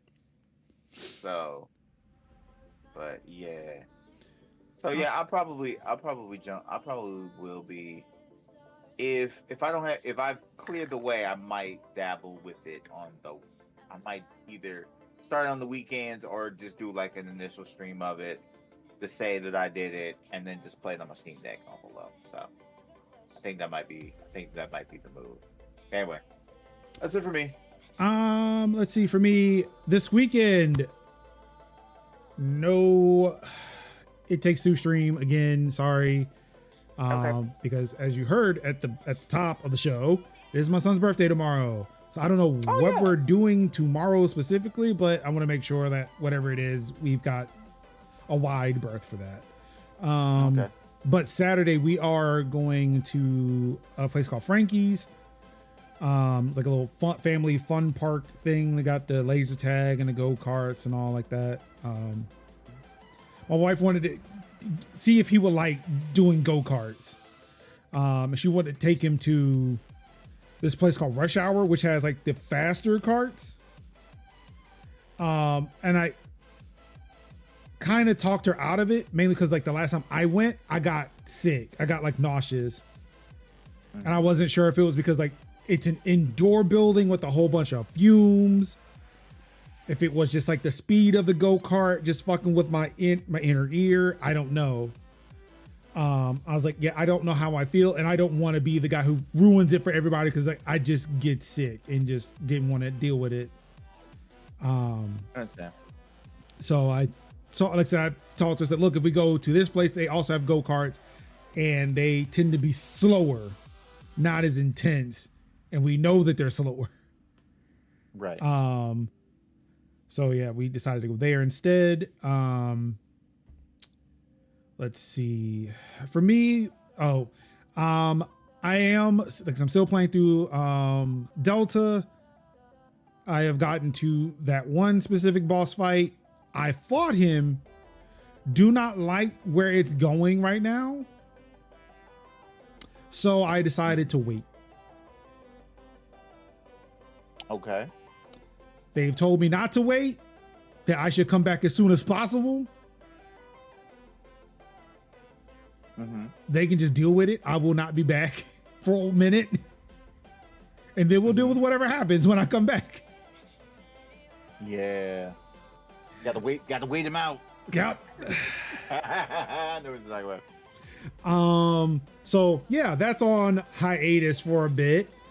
Like I said, I've been playing some No Man's Sky on the Steam Deck, which plays surprisingly well. Also, wait, before I go any further, GeForce Now does not have Delta on it, which I am surprised. That's interesting. Also, so I think today they announced that whole install to play feature where it's like, hey, we have over 2,000 games that are already installed, but there's another section of 2,000 games that aren't installed, but if you want to play them, you can install them. Which I'm like, why not just install those too? But whatever. Maybe it's a licensing issue where it's like, they can only pay per install. They just can have a blanket install and let people play it. So I get it, I guess. MGS Delta is not a part of that list either. So I can only play it on this PC. So Moonlight does work on it. So when I last played it to set up my wait and see approach, I was playing on the Steam Deck through Moonlight. So, I mean, that's been fine, but it would have been nice to not have to involve my PC at all. GeForce Now has been really good at that. That's how I played a majority of Expedition 33. But yeah, so yeah, I've been playing No Man's Sky, which has been performing decently on the Steam Deck. It could be better, but then maybe not because it's the Steam Deck.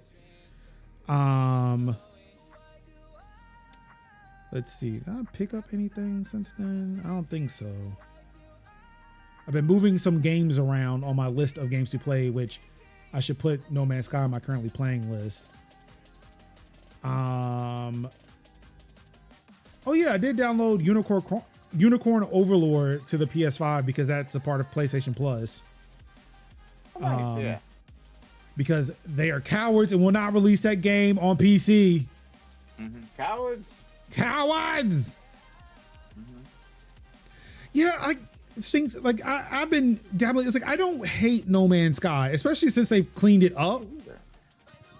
But it's like, yeah, for some reason or another, I just haven't stuck with it. So I figure it's too juicy, too much meat on that bone. And so they've added a casual mode since the last time I played, which is like, look, that's what I want. Like, I want to get to the end of that game to see what's there. And okay, yeah, like there's a point where it's like, all right, you get to the center. I think it's like the center of the universe or some shit, or the center of the galaxy. Like there is an ending to that game. There is a story.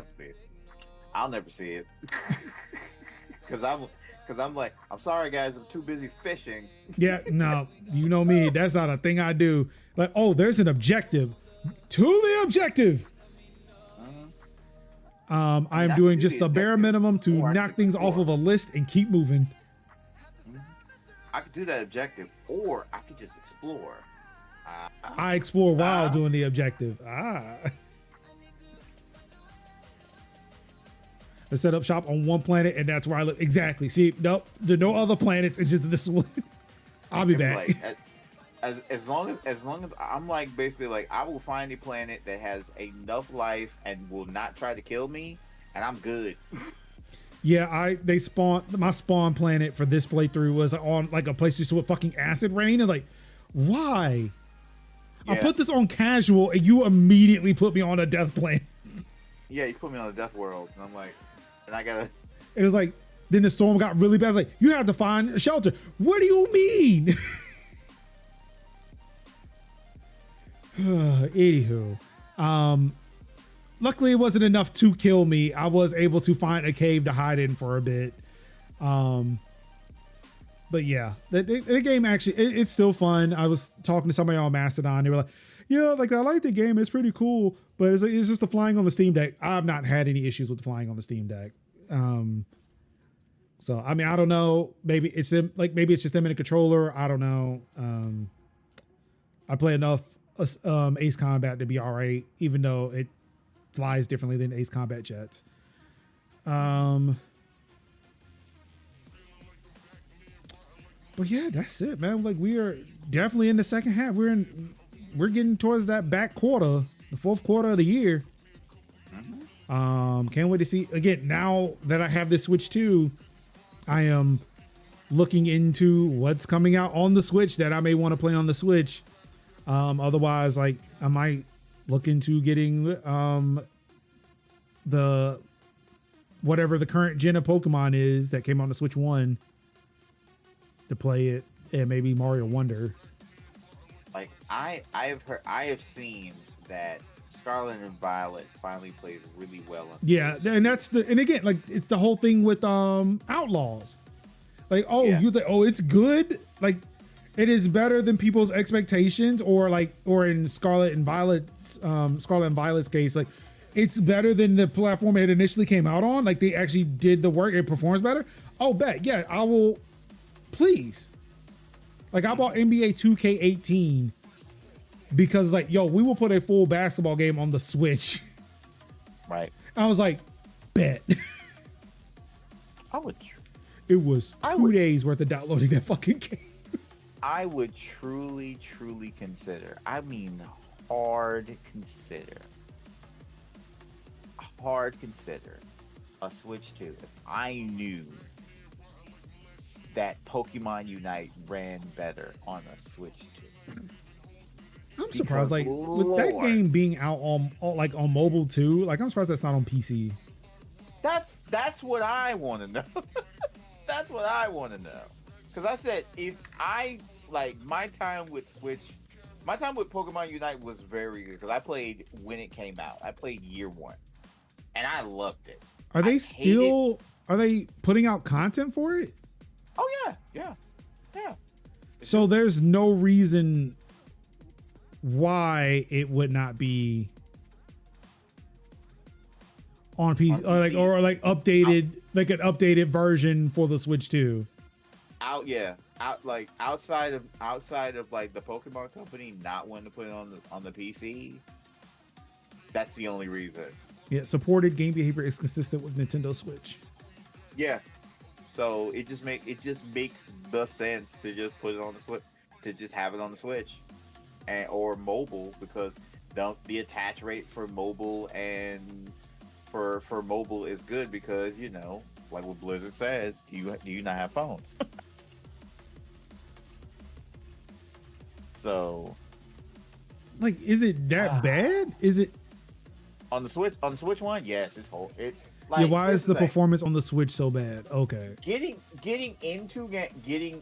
like playing game, it's not bad. It's really not bad. Getting into a game and trying to navigate menus that are very, you know, a system that is very like, you know, hey, give us your money, and then trying to like navigate through the things to unlock the different 11 different currencies is like taxing on the system. But actually playing it, jumping into a game and getting in, if you just really just got into a game, jumped into one, it's not that bad. Okay, so according to Reddit, which take this for whatever, but I mean, I will say like opinions on games tend to be Grain of salt. But yeah, there are I'm seeing like two reports. Like there's one user saying that it's smooth as heck, like night and day compared to Switch 1. Another user says, if it matters to anyone, if anyone hasn't seen anyone talk about it, just played a few games on the 2, and the difference is massive. I've always thought it ran better on phones than the original Switch, but I'd imagine what I'm seeing on the Switch 2 is on par, if not better than mobile. You know, it's definitely a noticeable difference, especially as someone who's only ever played Unite on Switch 1 in handheld, which probably also made my performance worse.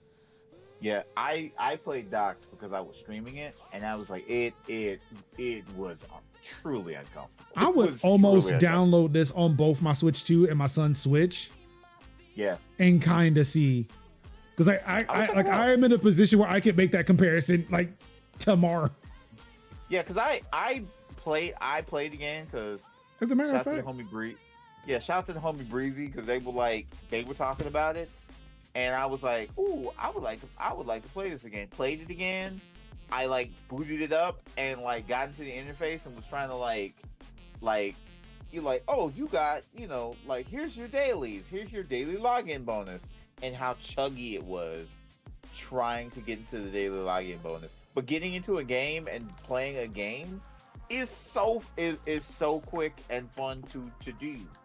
Like, and I'm like, oh, but it is a chug. It is a chug. It's like trying to wade through oatmeal. It is a slog.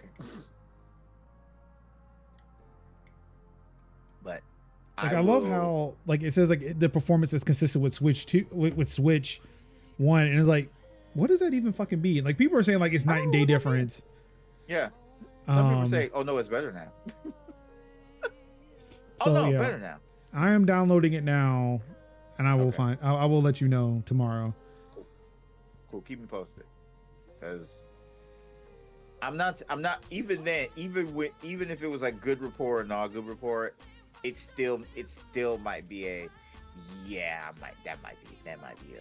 might be like 2027. But I'm surprised like nobody's put out a YouTube video about that. That has to be right. Yeah, you would think so. I haven't found it. Because every time I look for it, I get like Switch 1 gameplay from a couple years ago. Oh. Yeah, I'm seeing like there's a video on Reddit, but like nothing on YouTube. Like,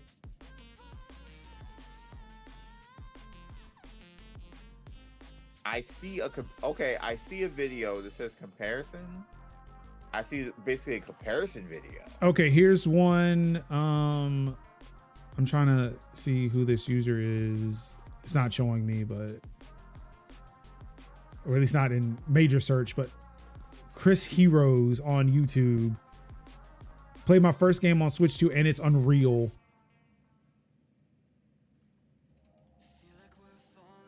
I'm looking at one that's called like this like Slop Dop, and it is like the 1 and 2, and it is looking comparisonably good. But it's really just showing like gameplay from Unite, but it's not showing it from like, I mean, it is really just saying like full. They got the FPS counter, and it's like Switch 1 is like 20, and like Switch 2 is like 60 frames running at. Yeah, like I'm looking at it, like the video I shared with you on Discord. Like this shit looks smooth as fuck. Like, yeah. I don't know, dog. Might need to be ponying up some money though. It's odd that Unite was the thing that would get you to do it. like I was like, don't get me wrong. I am like, don't get me wrong. Truly, do not get me wrong. I'm probably not gonna buy one until like maybe like late 26, early to mid 27 at the latest. But it has got me truly consider. It's like, here's another reason why you should consider a Switch 2.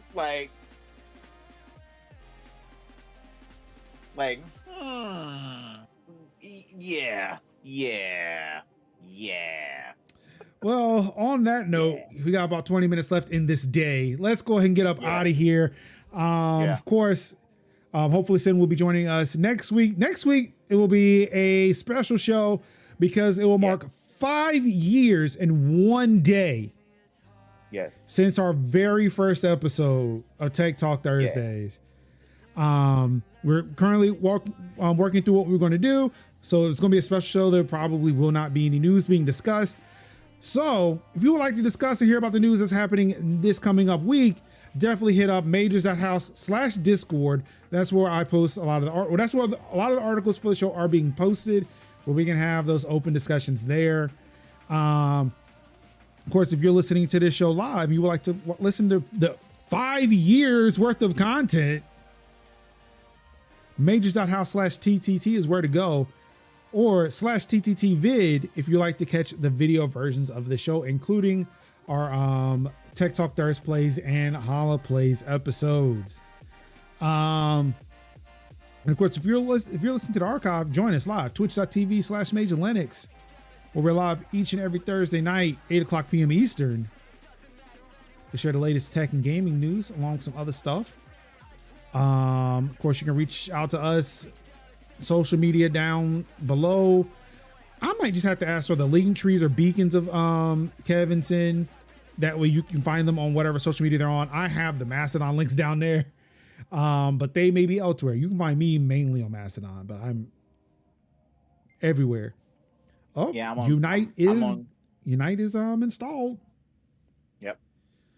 Yeah, I'm on Blue Sky mostly. I'm like every so often I like ramble around the Hellscape app, but for the most part I am fully in a fix on like Blue Sky. So if you hit me up on Blue Sky, I am there.